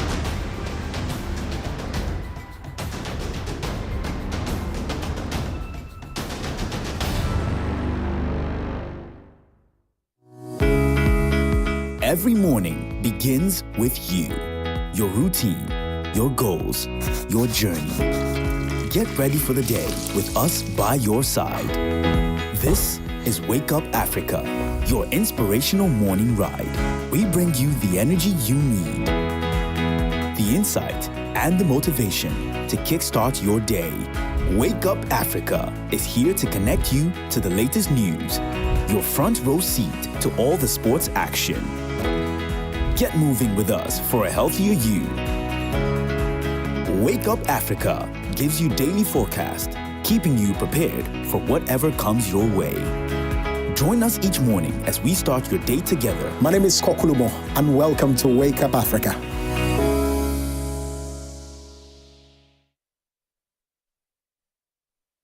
I want to welcome you to Wake Up Africa Morning Show.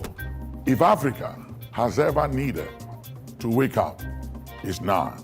I promise you that this Wake Up Africa Morning Show will impact your life. It will illuminate you. The Bible said that thy word is a lamp to my feet and a light to my path. You need this insight.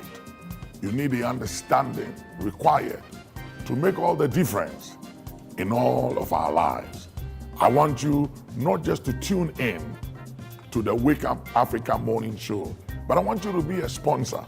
I want you to partner with us as we take this Wake Up Africa Morning Show, the inspiration it brings, the impact across all Africa, to homes, to individuals, impacting lives.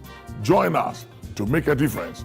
It is said and believed that in this life, what you do to change the life of others matters than what you acquire for yourself. It is believed that it's not what you have, what you possess that matters, but the difference you made in the life of others. I believe as you partner with Wake Up Africa Morning Show, you'll be joining us to make a difference in the life of so many people out there. Partner with us, and every time we touch a life, you are blessed. Every time we impact a family, you'll be remembered for good. God bless you.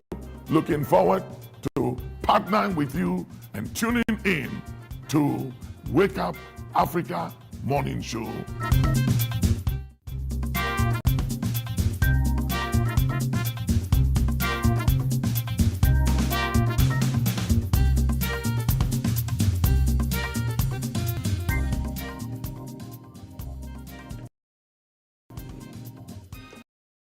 Welcome back. This is Wake Up Africa. If you just joined us, let's get into some very crucial time in our lives. Tomorrow, Ghana goes or celebrates 68 years of existence. Existence I'm talking about after that declaration of independence for Ghana, where we became the very first nation on the continent of Africa to gain the independence. We have lived our lives for 68 years.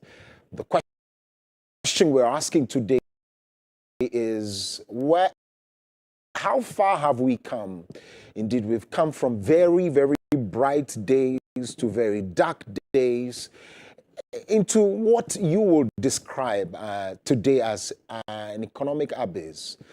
Very daunting economic challenges, thieving attitudinal problems that is on our hands that we have to deal with. And we have to compare, juxtapose, compare notes with a lot of countries that are doing well, some of them who are our neighbors, some of them who are even going and reeling under military conditions, but indeed their fortunes are gaining very good grounds. And so we'll talk about that within the context of how far we have come. And now that we have a new president, we have 2 years to become 70 years. What story will we be telling when we become or we celebrate our 70th anniversary? My guest today, Dr. Samuel Yao Apiamafo, a senior lecturer of Department of Public Management and International Relations at the Ghana Institute of Management and Public Administration, GIMPI, joins us via Zoom. And also in studio is Professor Evans Mensah, business consultant, international supply chain and financial consultant, And also, lawyer Kwame Jantwa is Senior Vice President, Freddie Jordan Oil Company Limited. This is the very first time I've heard the company's name. Really? Yes. Well, I'm surprised. I'm just a Senior Vice President there, but okay. I have my own company, right. African Energy Consortium. Right, I've heard that one. Yes. But gentlemen, thank you very much.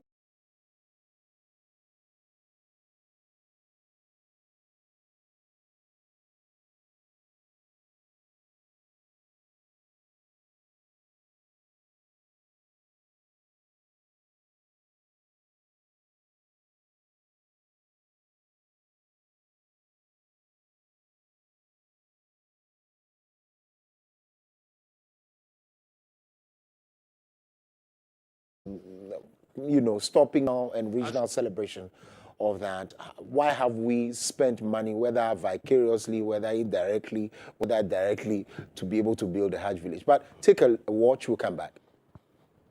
So this edifice includes a fully air-conditioned pilgrims hall to ensure comfort before departure. And so this is like a terminal building, a smaller version of Terminal 3. And so they'll be checked in there, and then they'll be taken straight to the aircraft to board and depart.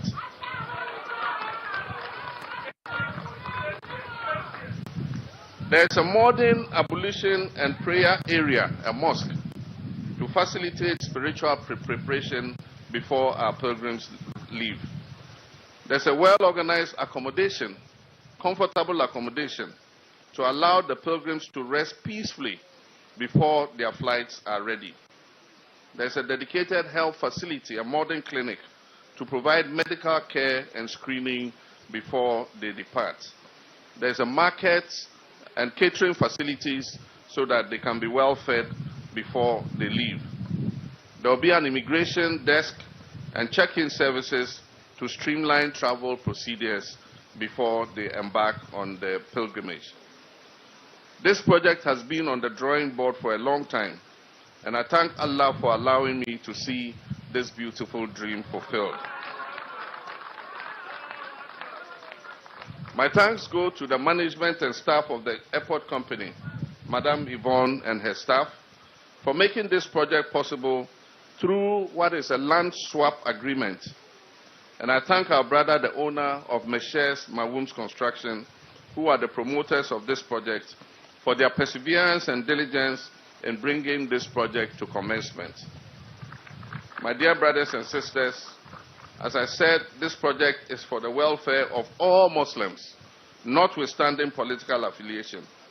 And it is my fervent hope that we'll gather again here once more 24 months from now to commission this beautiful edifice to the glory of Allah.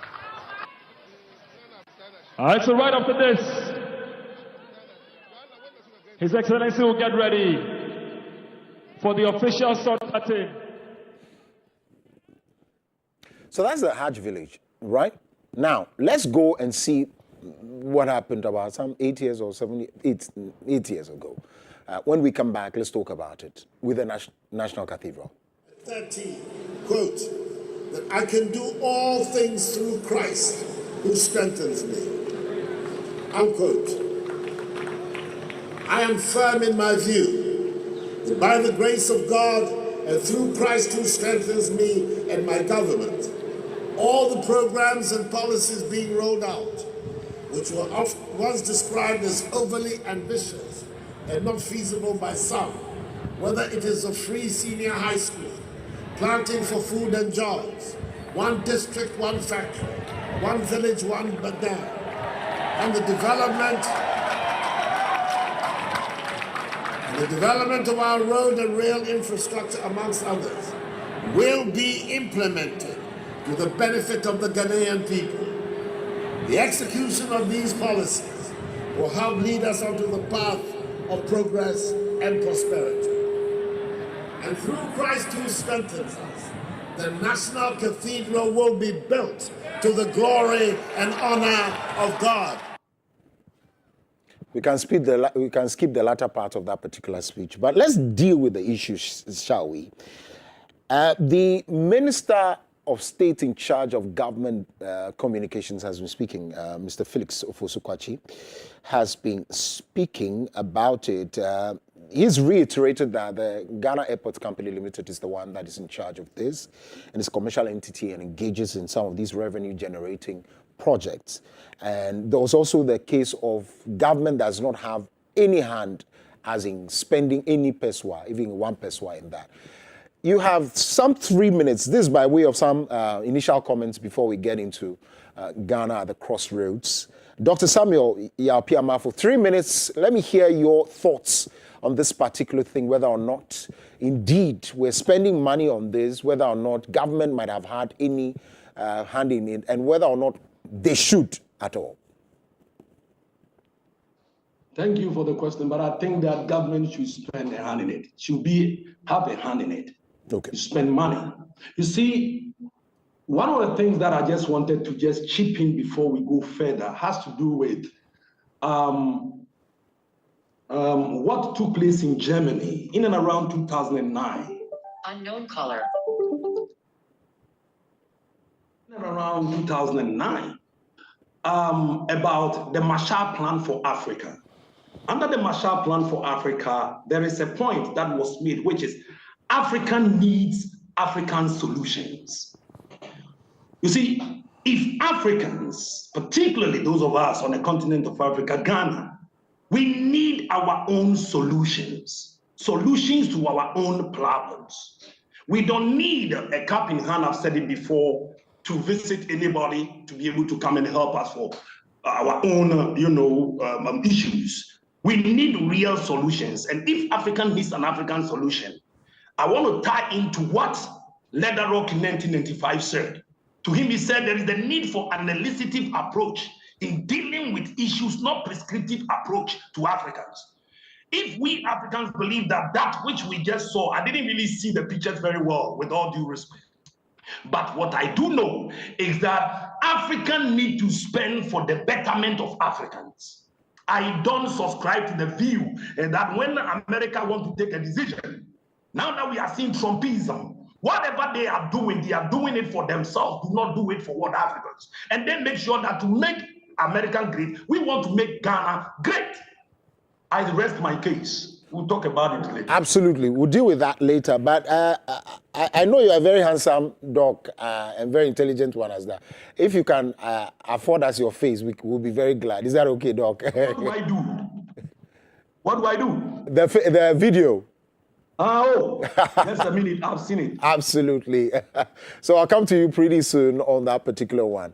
Let me come to Prof on this particular one. Doc says it's okay. Let's spend money and deal with our own issues. After all, what? Yeah, we're Africans. If we don't spend on ours, who would we? And I agree, partially. Let me hear you, Prof. Well, I want to thank my brother for also making that comment. I can see the passion that's coming from him. It's one thing having a passion. It's another truly having the resources to back the passion. Right. It's also another thing having the knowledge and the skill set to back the passion. Okay. And I totally agree that we don't have to be reliant. I mean, last week when I spoke here, I said we should be grateful to Trump for stopping aid, because it's going to give us innovative ways to be self-reliant. I've been innovating ways to sustain myself since my parents stopped looking after me. So I found ways to take care of myself, my wife, my children, and be a blessing to a lot of people. So I think it's time that we start thinking about ourselves. The challenge to me is that we don't love ourselves. Africans don't love ourselves, to the point that when we are in our own company, we look down on ourselves. We don't share opportunities among ourselves. We don't share blessings among ourselves. We try to look onto other people. So even though we have freedom, tomorrow is going to be, what, 57 years? Oh, 60. 60. Oh my goodness, 68? Yeah. Oh Lord. So 68 years of independence, trust me, most of them is just beyond paper.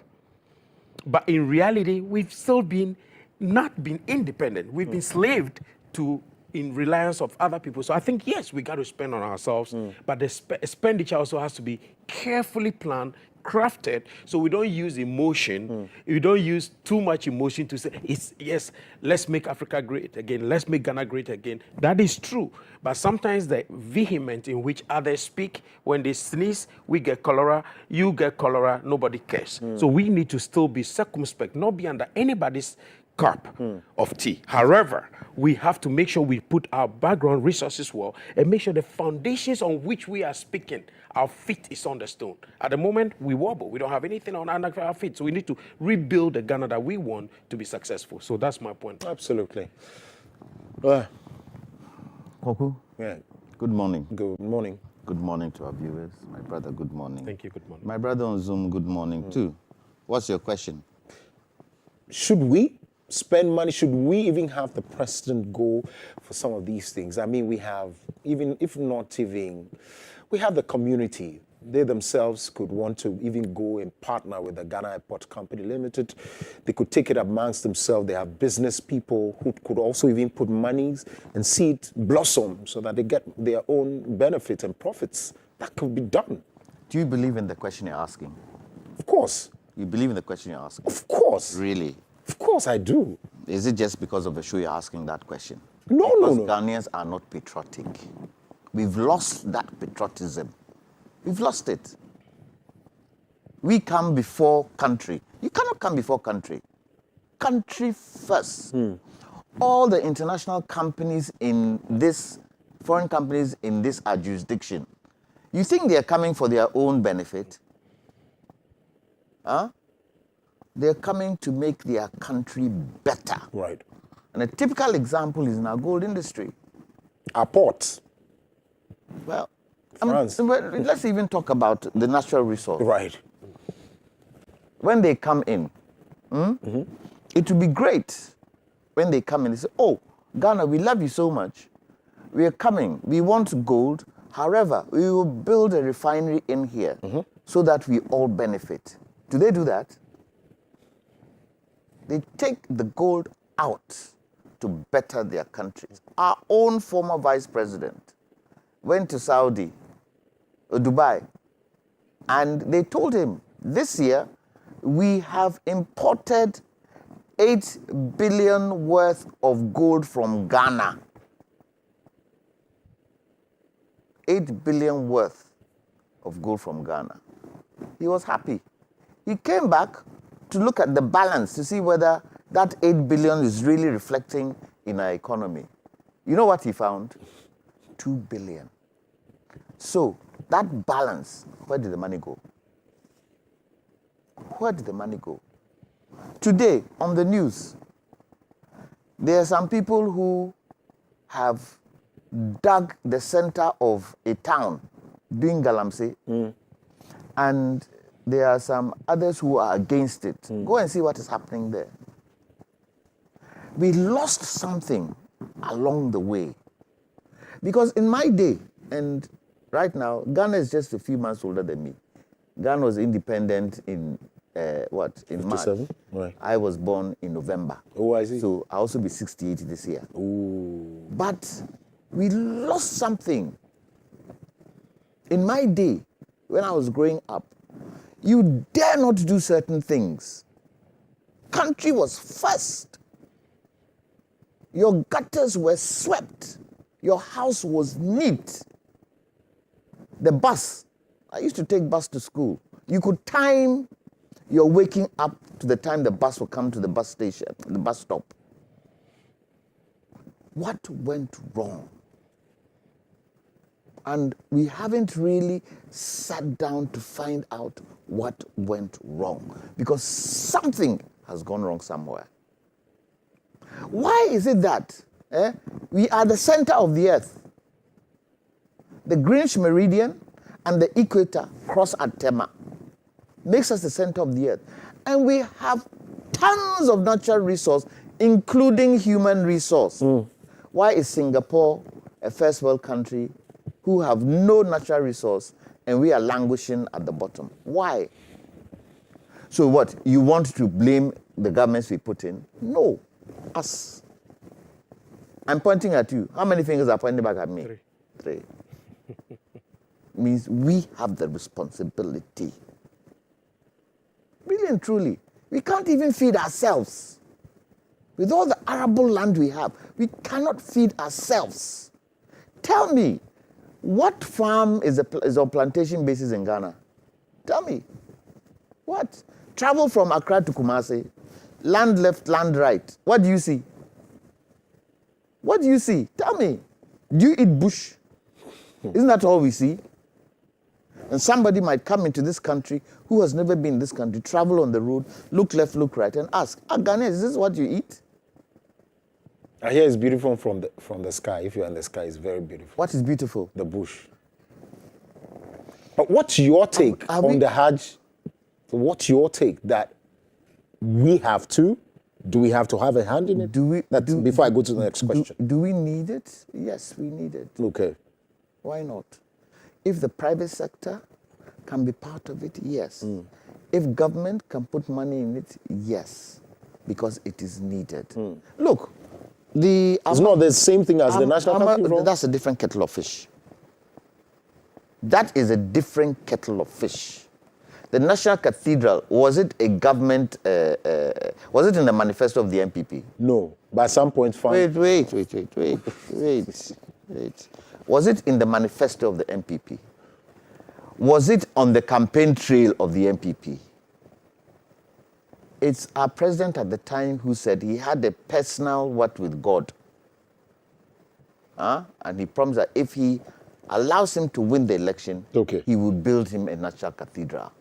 Wasn't that the basis? And then it then metaphors into our budget. But even so, even if at the time the president thought we need a national cathedral, don't you open it up for discussion by the people? I believe if he had opened it up, people came in, we discussed it. At least that particular national cathedral, we are heading for 70 in how many years? 2 years. 2 years. What are we going to show for our 70th birthday? There's a big question. We need to continue to ask this question until we get answers. Let's get into the economic crisis and corruption, must we? Or shall we? I'll go back to Doc via Zoom. You didn't let me finish. Oh, you didn't land. I wanted to tell you that the amount of money we spent in that national cathedral, that money could have been spent, apart from the money, all the buildings that they broke down is part and parcel of that money. Yes. Who is being held responsible? And that's one thing we don't do well in Ghana. People do things over and above, and nobody holds them responsible, so they go scot-free. Right. We don't crack the whip the way we are supposed to crack the whip. What is Trump doing in his country? He's cracking the whip. When President Rawlings was here, he cracked the whip. But somewhere down the line, he stopped cracking the whip. I see. It looks as if that's the only thing we in Ghana here and Africans understand. Okay. Because this continent is not a poor continent. At all. Well, let's talk about economic crisis and corruption. Thank God for the economic forum that happened 2 days. I understand. Well, I was of the view that it could have taken 1 week. Yes, how expensive it is, 1. 2, but I understand there were breakout sessions, and so some ideas were put down on paper. They promised that it would find expression not only in the budgets, but how even SOEs are run. Let me come to you, Doctor. What are the root causes of Ghana's current economic crisis before we deal with corruption? And how can they be addressed? If you can just touch on 2 because of time constraint before I go to the next panelist. Doc. I think the root causes basically first has to do with what Ghanaians, and I can hear the fellow panelist, Mr. Jantwa, talk about it forcefully about the attitude of what Ghanaians. I think that it is imperative we look at the attitude of Ghanaians. If you consider, me coming from the academia, I want to cite Jechi in 1998 when he talks about African cultural values. In fact, the title of the book. And he cited Nanase Oforiatta the first and said that a people without culture are characterless. Now, character formation of Ghanaians was more or less rooted in our culture, so to speak. So our culture is foundational, and it looks as if over the years, probably in the course of probably the issues of globalization, talk about it, and many other things that are interplaying, we've been acculturated to the extent that we no longer consider our culture. And so to the extent that you find Ghanaians doing things haphazardly and not even listening to their parents, as it were. Young girls and young boys dress the way they want to. Others want to get rich quick. In fact, when I returned from the States, I got to know that for you to get money, it is easier for you to consider all court. It's easier for you to be at home without even, how do they call it, to shower. And so on the basis of that, individuals felt that once doing that, it is easier for them to make money. So the issue of being serious in working, to put your hand to the plow and work on the land, we do not even accept that. When we were growing up, if you remember, when a teacher want to punish you, sometimes they also direct us to go to the backyard of the school and go and weed. So that we associate pain to such weeding, doing agriculture. But agriculture is not only weeding or tilling of the land, but also railing of animals. We can amply talk about a guy like Akuko Dakun in those days, who was one time a politician. We can also see Dumelo and the likes, young, vibrant individuals into poultry. There are so many areas that we can talk about, and as far as probably the mining is concerned, let me leave it for now. But as far as agri and many others who would affect the Ghanaian economy and affect the standard of living of Ghanaians, I think there is the need for us to go back in that. We've not over the years, and we've been quiet and watching it. And because of such attitudinal issues, we do not do well. And many Ghanaians want to work in, blue-collar jobs, white-collar jobs, do not know that the actual money is in the places where we find ourselves that we can do and till the land and enter into other things. And we do not do that. Now, let me bore you further. You realize that because of this, and to cite another document, and that document that I'm citing has to do with the Agric Development Bank document, 2017, when they talk about the fact that Africans, for that matter, Ghana or Africa, we trade with Europe 70%, and we trade with the Far East 50%, and amongst ourselves as intra-trade, we trade amongst ourselves 14.5. Where will we go? The attitude of Africans had made it very difficult towards very impossible for us to do well. We in Ghana today, tell me, we import tomato from Bifaso. Are you telling me that we also import the what they call it, chips, the thing that we use in tickle our ears? We import them. Are you telling me nobody is in this country with such knowledge to be able to actually come up and do that for us here? So we are not growing what we eat, and we are not eating what we grow. It is stemming from the attitude of Ghanaians. It is stemming from what probably over the years things that have happened, and it is impacting us negatively. It affected the economy, affected the politics, affected the social life, and every aspect of our life. So I think that it is very necessary when we come to what the attitudinal change, it needs to be overhauled. Thank you so very much. Thank you very much, and I'm glad that you started on that. You see, for someone who probably has had his life in academia, I was expecting to hear some macroeconomics issues and all of that. Apart from Preston Rollins, by far even Professor Tamils, who had branding office and all of that, the issue of culture is not on a front burner, even for the man who wants to research the country. Because if you look at the policies around, I don't hear so much around culture. And the young people, yesterday we dealt with it when the very, very oldies, Mr. Bekusego and Mr. Adai Sebo joined us here. We are here, and culture, issues of culture here, and people who are associated with culture only have to do with Nkrumahs and all of that. That's what we see and all of that. So if we're talking of attitude and it's tied to culture, then I'm not sure we're going to have to come out of that conundrum, would we? We should, we could, and we have to, in the sense that it's more of a mindset change. I think over the years, we feel that if we dress a certain way, we speak in a certain way, that makes us unique. I think it's about time we appreciate who we are. I'll be honest with you, I honestly do not like being called Evans, because the meaning of Evans has no strong meaning than the meaning of Salom. So then I'm like, we tend to also think that, and this is connected to culture and our own development. We tend to feel, what's your Christian name? It has to be English name. It's a problem. What's your Christian name, if you're a Christian for that matter? It's a name that depicts Christian name. Salom says God loves you.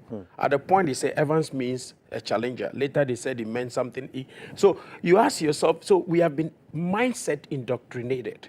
So I think we need to start owning our own selves, to the point also to the food we eat.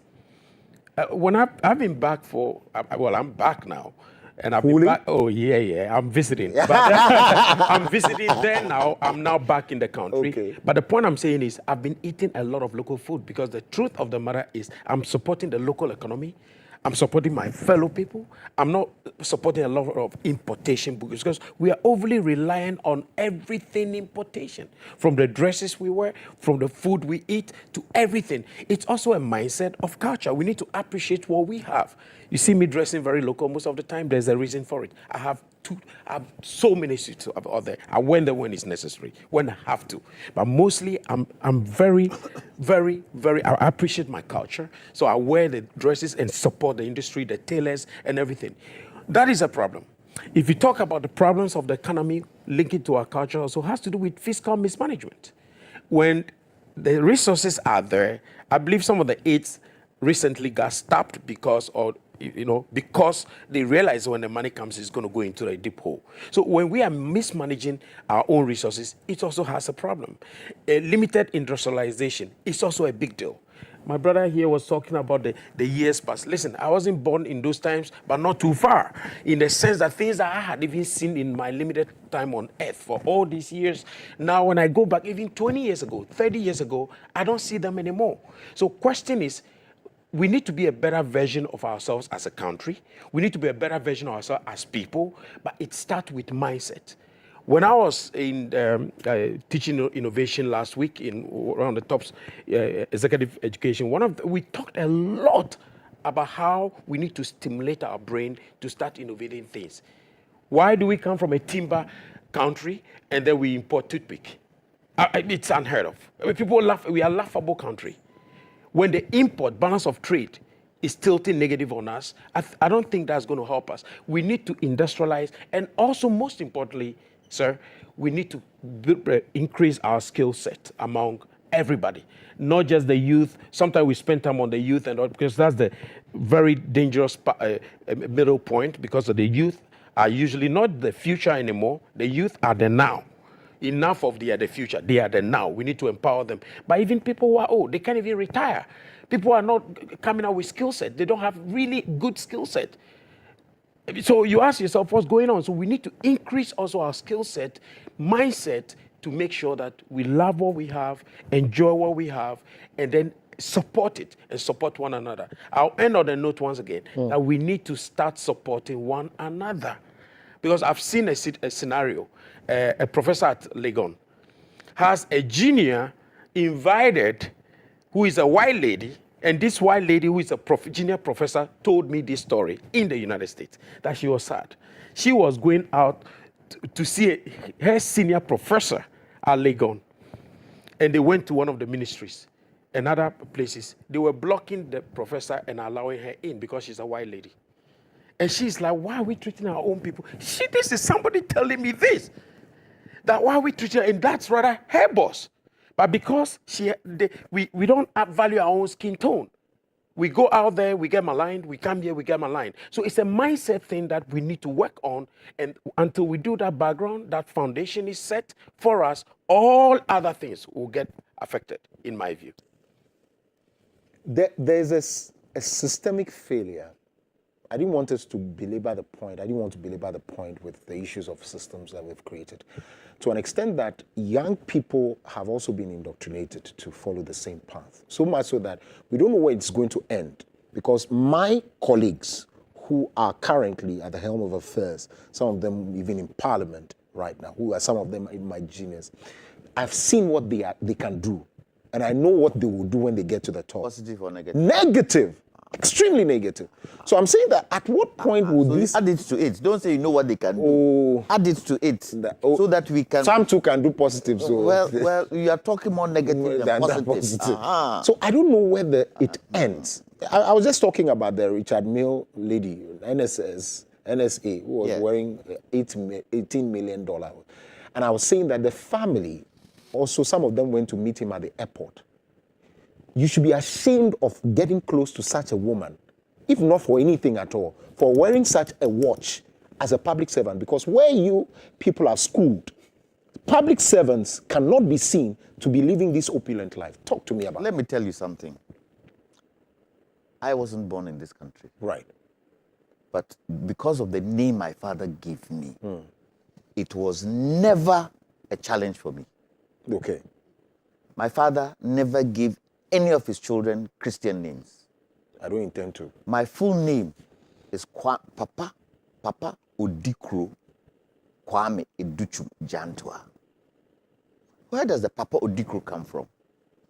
The person I was named after is entitled to be a chief endangerer, which makes me entitled to be a chief endangerer. That's cultural, isn't it? It is. So if for anything at all, I'll try and find out what that means. How many? We are sitting here today. Ghana month. What language are we speaking? What language are we speaking? Ghana month. Independence. How many languages do you speak? Ethnic languages do you speak? I speak one fluently. I hear one, but I can't speak them. Is that not an indictment or not? I only speak one. I was in a disco for 7 years. I couldn't speak Fanti. But because you speak Tree and Fanti's here, you thought, oh, there's no need. But I should have learned it. I should have learned it. That is one thing Nyerere did for his country. Everybody learned Swahili. It was the first language. So you go to Tanzania today, everybody speaks Swahili. Even in their parliament. Our parliament here. Do we speak local languages? So how many rural people will even understand what is going on in parliament? Because you see, we've thrown the culture away. And we've allowed other systems to come in to take over our culture. Yesterday, what did you eat? What did you eat yesterday? Do you have children? Yes. You have children. What is the primary food you give them as children? Rice. How many times a week do your children eat local food? Well, local means what? Poto. No, local food. You know what our local food is? Akple. Whatever our local food is, akple, all those. Oh no. How many times? I'm an urban man, so yes. It's constant. How many times? I mean, you can get. They don't like to eat it. How many times do they eat Indomie? Oh, not my house. Oh no, not in Go to other houses. Go to other houses. Do you know the effect of Indomie on the human body? Do you know how long it takes for Indomie to digest in the stomach? But we go out and we buy it for our children. We would rather take our children to Kentucky than sit at home and kill chicken for them to eat at home. Mindset change. And you see, this mindset change, we can only do it through effective leadership. Leadership, not only political leadership, but cultural leadership. The Ashanti culture is so strong. That's why it still exists. Go to some other places. Look, Ghana is losing. Ghana has over 60 languages. Is gradually losing those languages. Is it not important? We talk about culture. Look at our tourism industry. And tourism makes more money than oil and gas. Yes. What have we done to our tourism industry? The tourism minister is not in cabinet. The fact that she's not in, our chiefs are responsible for our tourism within our localities, aren't they? How many children today know about their culture? How many? The different Dinkra signs we've got, do you know the meanings of them? No. We also have signs as well. I don't even know that. You don't even know that one. Is that right? If we can't get that right, how do we expect the youth to follow culture? Asa, can you dance Agbaja? Oh, of course. Can you dance Bobobo? Of course. Are you sure? Oh, yeah. I'm better in Bobobo. I'm an Angloba, I'm better. How many people can dance it? All the cameramen, they cannot dance it. They cannot dance it. Let me tell you something. Growing up, my father used to take us to Menchia, the seat of the Ashanti Kingdom. As you, because he's from that house. Right, finally. And we were young, so we were just learning. When I grew up, and I now had to go to Tumfo to say certain things, I had to learn how to do it. Because there's a way to do it. There are certain words if you use, even when you sit in front of a Tumfo and you cross your legs, it means something negative. You can't cross your legs. You've got to learn it. How many of our youth understand the culture? One thing that really gets to me that I didn't do was the fact that when I was in Adisado, instead of learning Akan, I didn't. I was actually at the back of the class. I wasn't interested. Today, I kick myself for not learning. Why? When you listen to some of the Ashanti and Akan proverbs, it says a lot. And you can use it to even change mindsets of people. I see. Have we done it? Well, you see, the fact that we even have a government, we should try and craft a system where our culture and our ethnicity and the things that make Ghana a Ghanaian, we should learn it from that basic level. Once we learn it, you grow with it, and it becomes part and parcel of you. I see. And you tend to love your country better. You cannot differentiate, you cannot keep corruption here and keep our culture elsewhere. It has to tie in. The reason why you've seen, as for that woman, I'll keep mentioning her name, the NSA former boss. I'll keep mentioning her name. Let's look at what Mahama promises to do with, he described this country as a crime scene. Criminally run. And also, Ablakwa Okijeto Honorable, speaking on Aura. When we come back, we'll talk about corruption and how, again, it ties in, how we can deal with it, right? We now understand how economic fortunes can turn around. You got that, right? When we come back, we'll talk about corruption and how we can practically deal with it. Take a watch on these two videos. When we come back, we'll talk about that. The economy was in crisis. But some of the things I'm discovering myself, it's been a criminal handling of our economy. And Ghana is a crime scene, actually, because how a government can have been so reckless, I cannot understand. To conclude with some fascinating figures. The 36 cases that we have reviewed in detail, if we are successful in recoveries, we can retrieve as much as 20.49 billion United States dollars. 20.49 billion United States dollars. 36 cases, and that's from National Cathedral, PDS, SML. You have the GMPC Salt Pond decommissioning, and we decided that in this open session we will not go into greater detail. And so there's a great deal of resources belonging to the taxpayers that can be retrieved. Then we've also done an estimate of the state capture, the lands.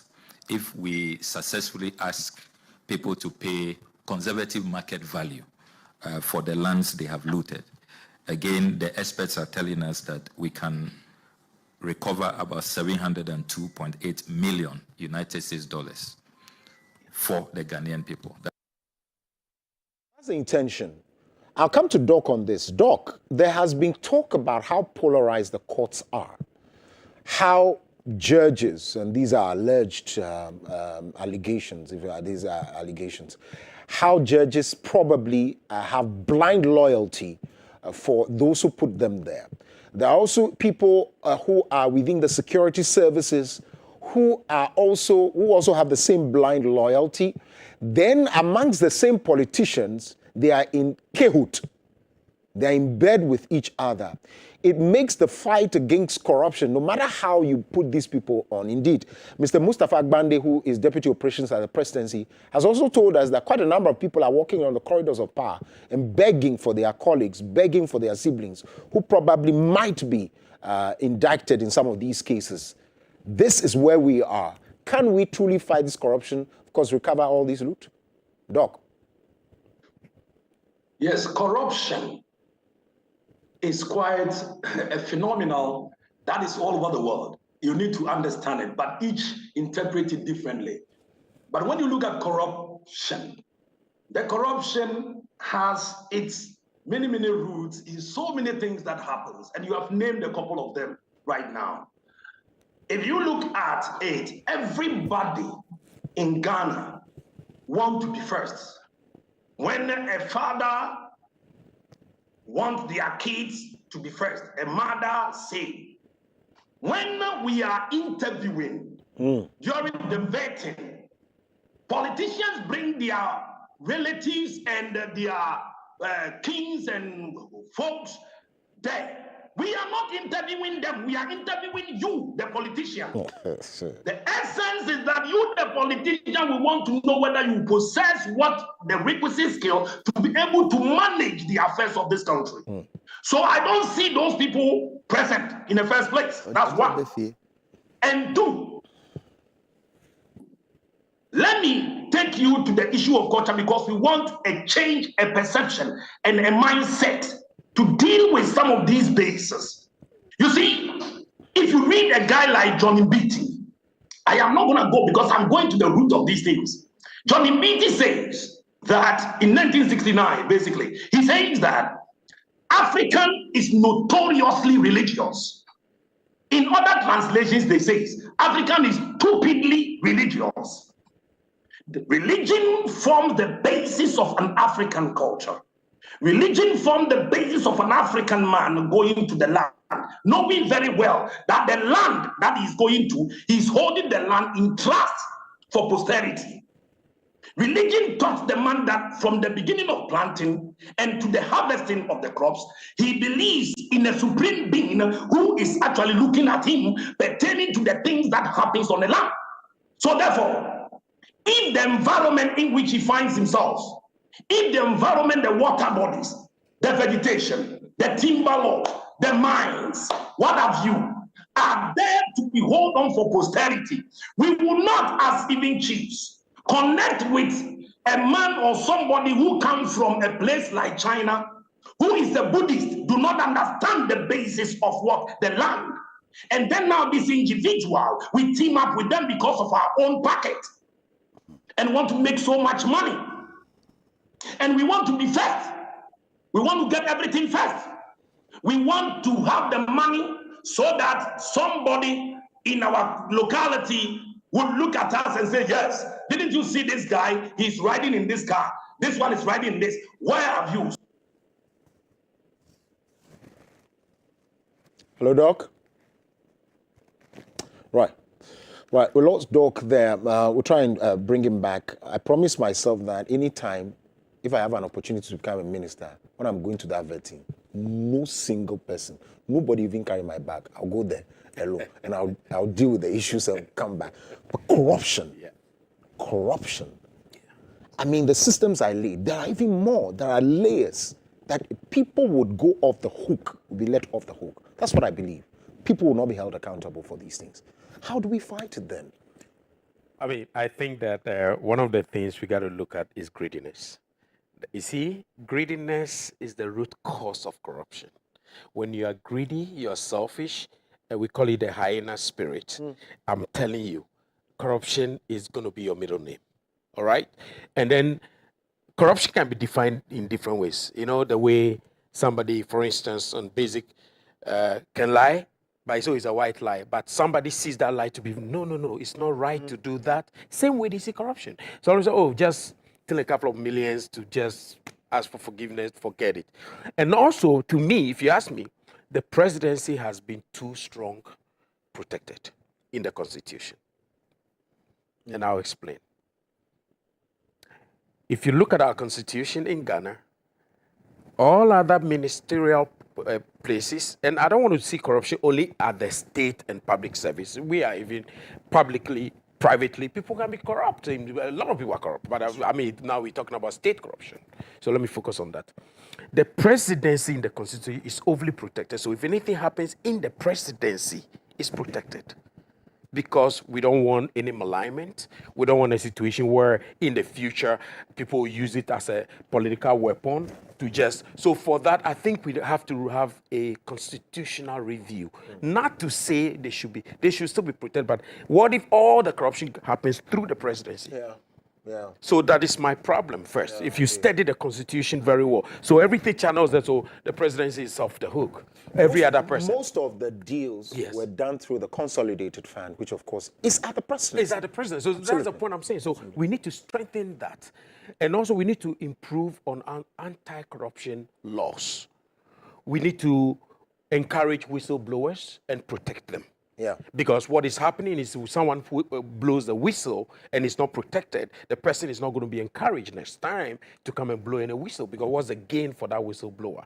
So it is important. And also we got to investigate the whistleblowing, because people, some people might not be corrupt, but just because they don't like you, they're going to blow the whistle.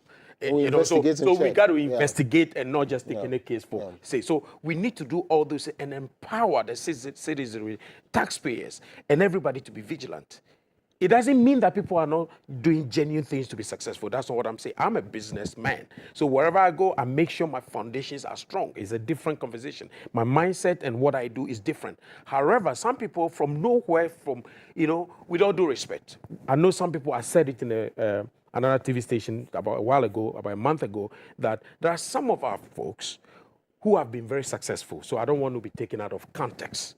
However, you don't just go to school, become SRC president, make noise at tertiary institution, no experience, no background, nothing. Then all of a sudden you're a minister.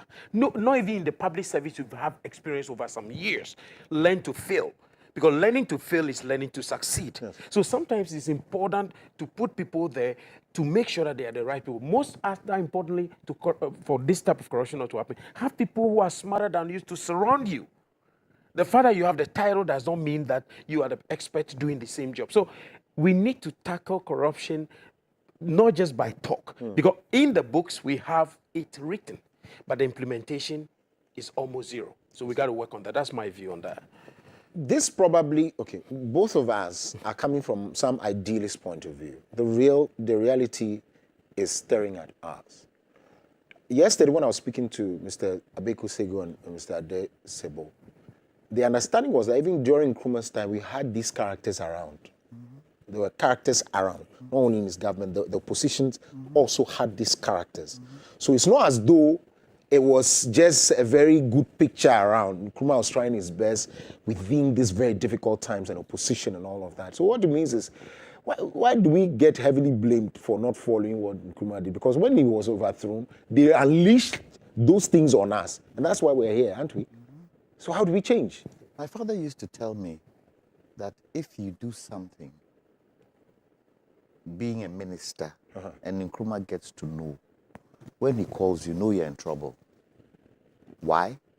He has done his homework and has the information that he knows, and he's calling you to ask you. He won't show you that he has the information. He'll ask you the question. So, Effie, what happened?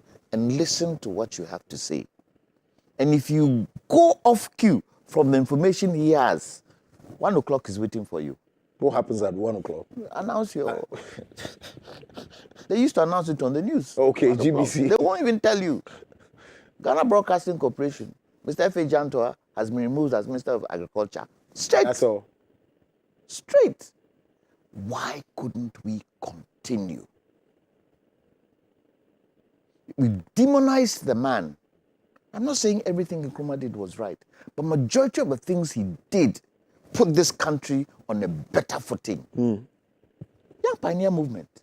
Go read the Young Pioneer Code.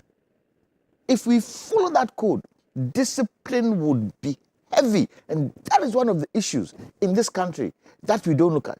Discipline. Was it formalized, the Young Pioneer Movement? Was it formalized where you have to go to a school to become a young pioneer or? No, it was a CPP thing. But even in school, you would recite it at assembly.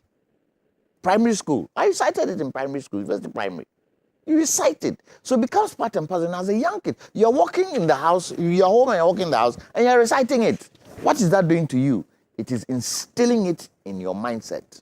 So GES can take up that? I'm saying just put together some disciplinary code. If we want to put it in, we can put it in. Because we've got to start from the young ones. There are certain things that I grew with that I still do today. Wake up in the morning, first thing I have to lay my bed. First thing, I still do it today. I cannot wake up and not lay my bed. It's the first thing I do before even brushing my teeth. And you talk about people coming to vetting. Doesn't Parliament allow it? At the end of vetting, what does Parliament say? Oh, and we are going to mention those people who were invited. For what? Those people who come there are not looking at country. Mebano, what did he be? He's bringing something home. And it is those people who do what? Who put pressure on Kwame Jantoa, who is now Minister of Energy, to help them out. But my responsibility as a Minister of Energy is for country, not for individual. So the individual bit seeps in way before we even start what we're doing. How many of our ministers would you say have run businesses before? How many? How many politicians understand business setting? What's the contest? That they will better manage the country? If you understand what business is, you understand what it means to handle money. Oh, but we have seen a lot of the businessmen who have also messed up. I said. Okay, the understanding. That's the contest. Okay. Power. Okay, all right. Power. Look at Trump. Trump is totally doing business. Okay, right. That's a contest. And he's going to a place where he knows can help his country, America. So if his enemy can help his country, he will go. In politics, you sleep with odd bedfellows because you want to get somewhere for your country. I see. How many of us think of our country today? Drive the streets of Accra at night and ask yourself, are we really thinking of the citizens? Common road line marking that will guide your car, none. Street lights, none. Headlights on cars, faulty. Police supposed to stop. Do they? Do they? Let me end by showing you this. And you talk about corruption. Tomato paste. We are not doing this here. Tomato paste. We import $1 billion of tomato paste. Rice. 1 billion of rice.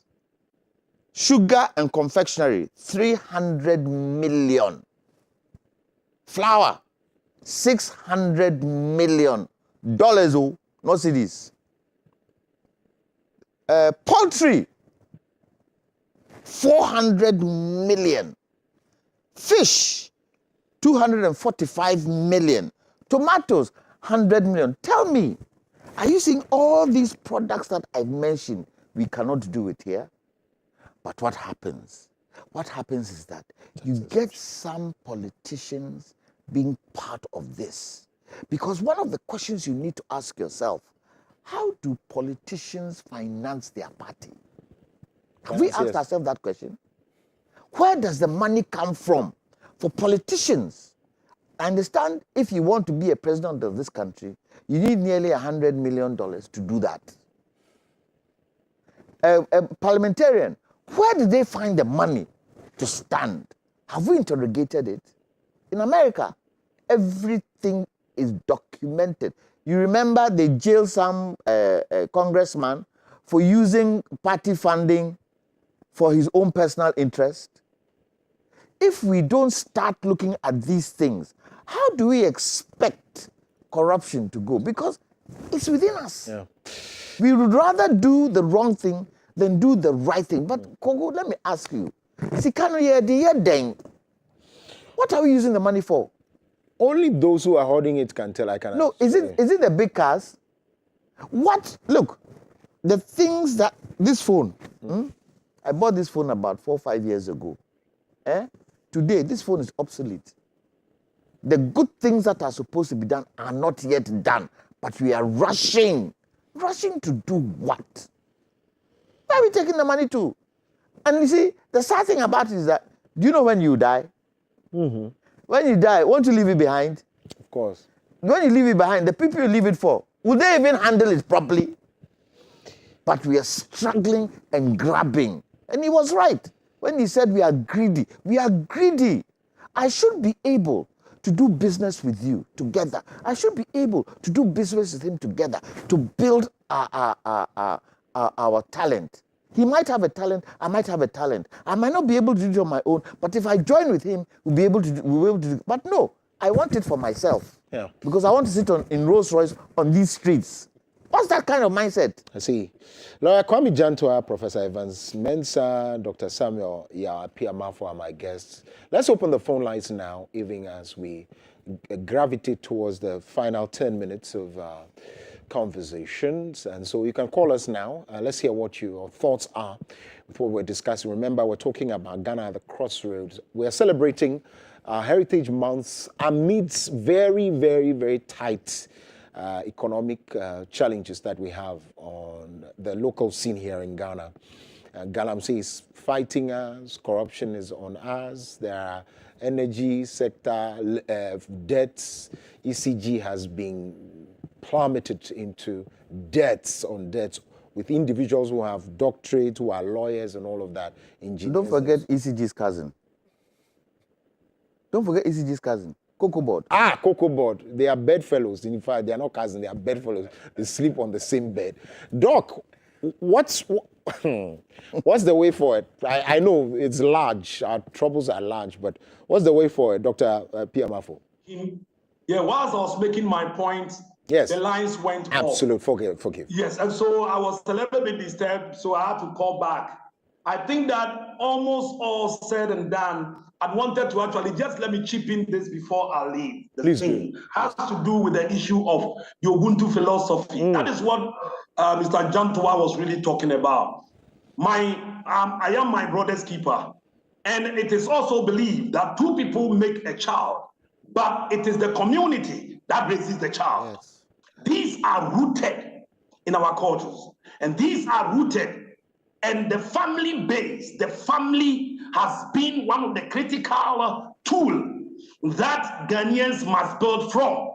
If Jantua always talking, he made mention of his father, he made mention of his mother, the thing is rooted there. He was taught basics from the community level, that the individual growing up realizes that we need to really take the thing up by teaching our children the basics, because corruption, as it is, can be defined in several modes. Well, it's not only money.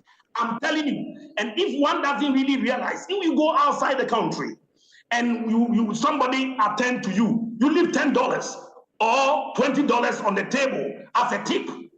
Can that qualify as a corrupt? There are so many other things that we can really connect, and it tells you these things that corruption seems to have been. Sometimes people talk about it as for the perception, and even the America that the issues others are citing as an example, there are corrupt practices there.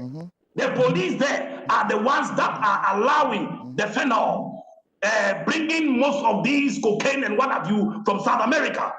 Because people are greedy, human nature, we want to make money. We don't care about whatever is actually happening. I see. We need to be first. And so if the roots is not dealt with through the family, okay, you are likely to get individuals performing that kind of thing. So you ask me, sir, what next? So hold your thoughts. Hold your thoughts on the what next. I just want to pick the thoughts of Nicolina, and I'll come to you for what next. Nicolina is calling us from Manet. Nicolina, can you hear me? Yes, please. Good morning. Good morning. I wanted to add that the gentleman was saying something of we being taught about corruption and everything, and then there was one who said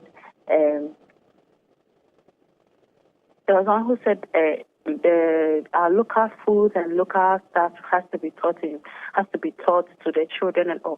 But these things are not taught in schools. So I want to say it should be added in the education system rather, because where people go to learn is the schools. Right. Parents can chip in and all that, but most children listen to their teachers more than they listen to their parents. So I would say all these things need to be added to the education forum. Like there should be something done about the education system, and corruption needs to be taught more as well. Thank you. Thank you very much. Dr. Apiama, for what's next? Yeah, I think the issue has to do with education. Okay. We need to be able to move across very, very quickly to educate people right from the kindergarten up to even every one of us needed to be educated. Basically, how do we have to, and we do not stop studying or stop learning. It had to continue, because many of the successive governments that we have had have always played in such a way about our education system. Now they are having the economic forum. You mentioned it, they just finished, I think, 2 days or something. Yeah, what about the education? What about how do we educate our people? How are we educating them? Leadership bankruptcy, that one of the panelists talked about. The leadership bankruptcy has always been, we have become square pegs, in round holes. We train the human resource and give it to the Europeans. And they all move from here, they want to go. And meanwhile, when they go, they don't get any better job out there. What they do is they go and then remove dog poops all over the place. People are living and injecting insulin in certain people. Oh, my word. We have a caller from Achimota. Is on the line. Can you hear me? Hello, good morning. Good morning. You have some 1 minute. Talk to us. Yeah, okay. Thank you for your dedication this morning. I thank you for Mr. Jantua over there. Every day I learn from this man. Anything this man will talk, you see that the experience is there, knowledge is there, wisdom is there. What is a way forward for our country now?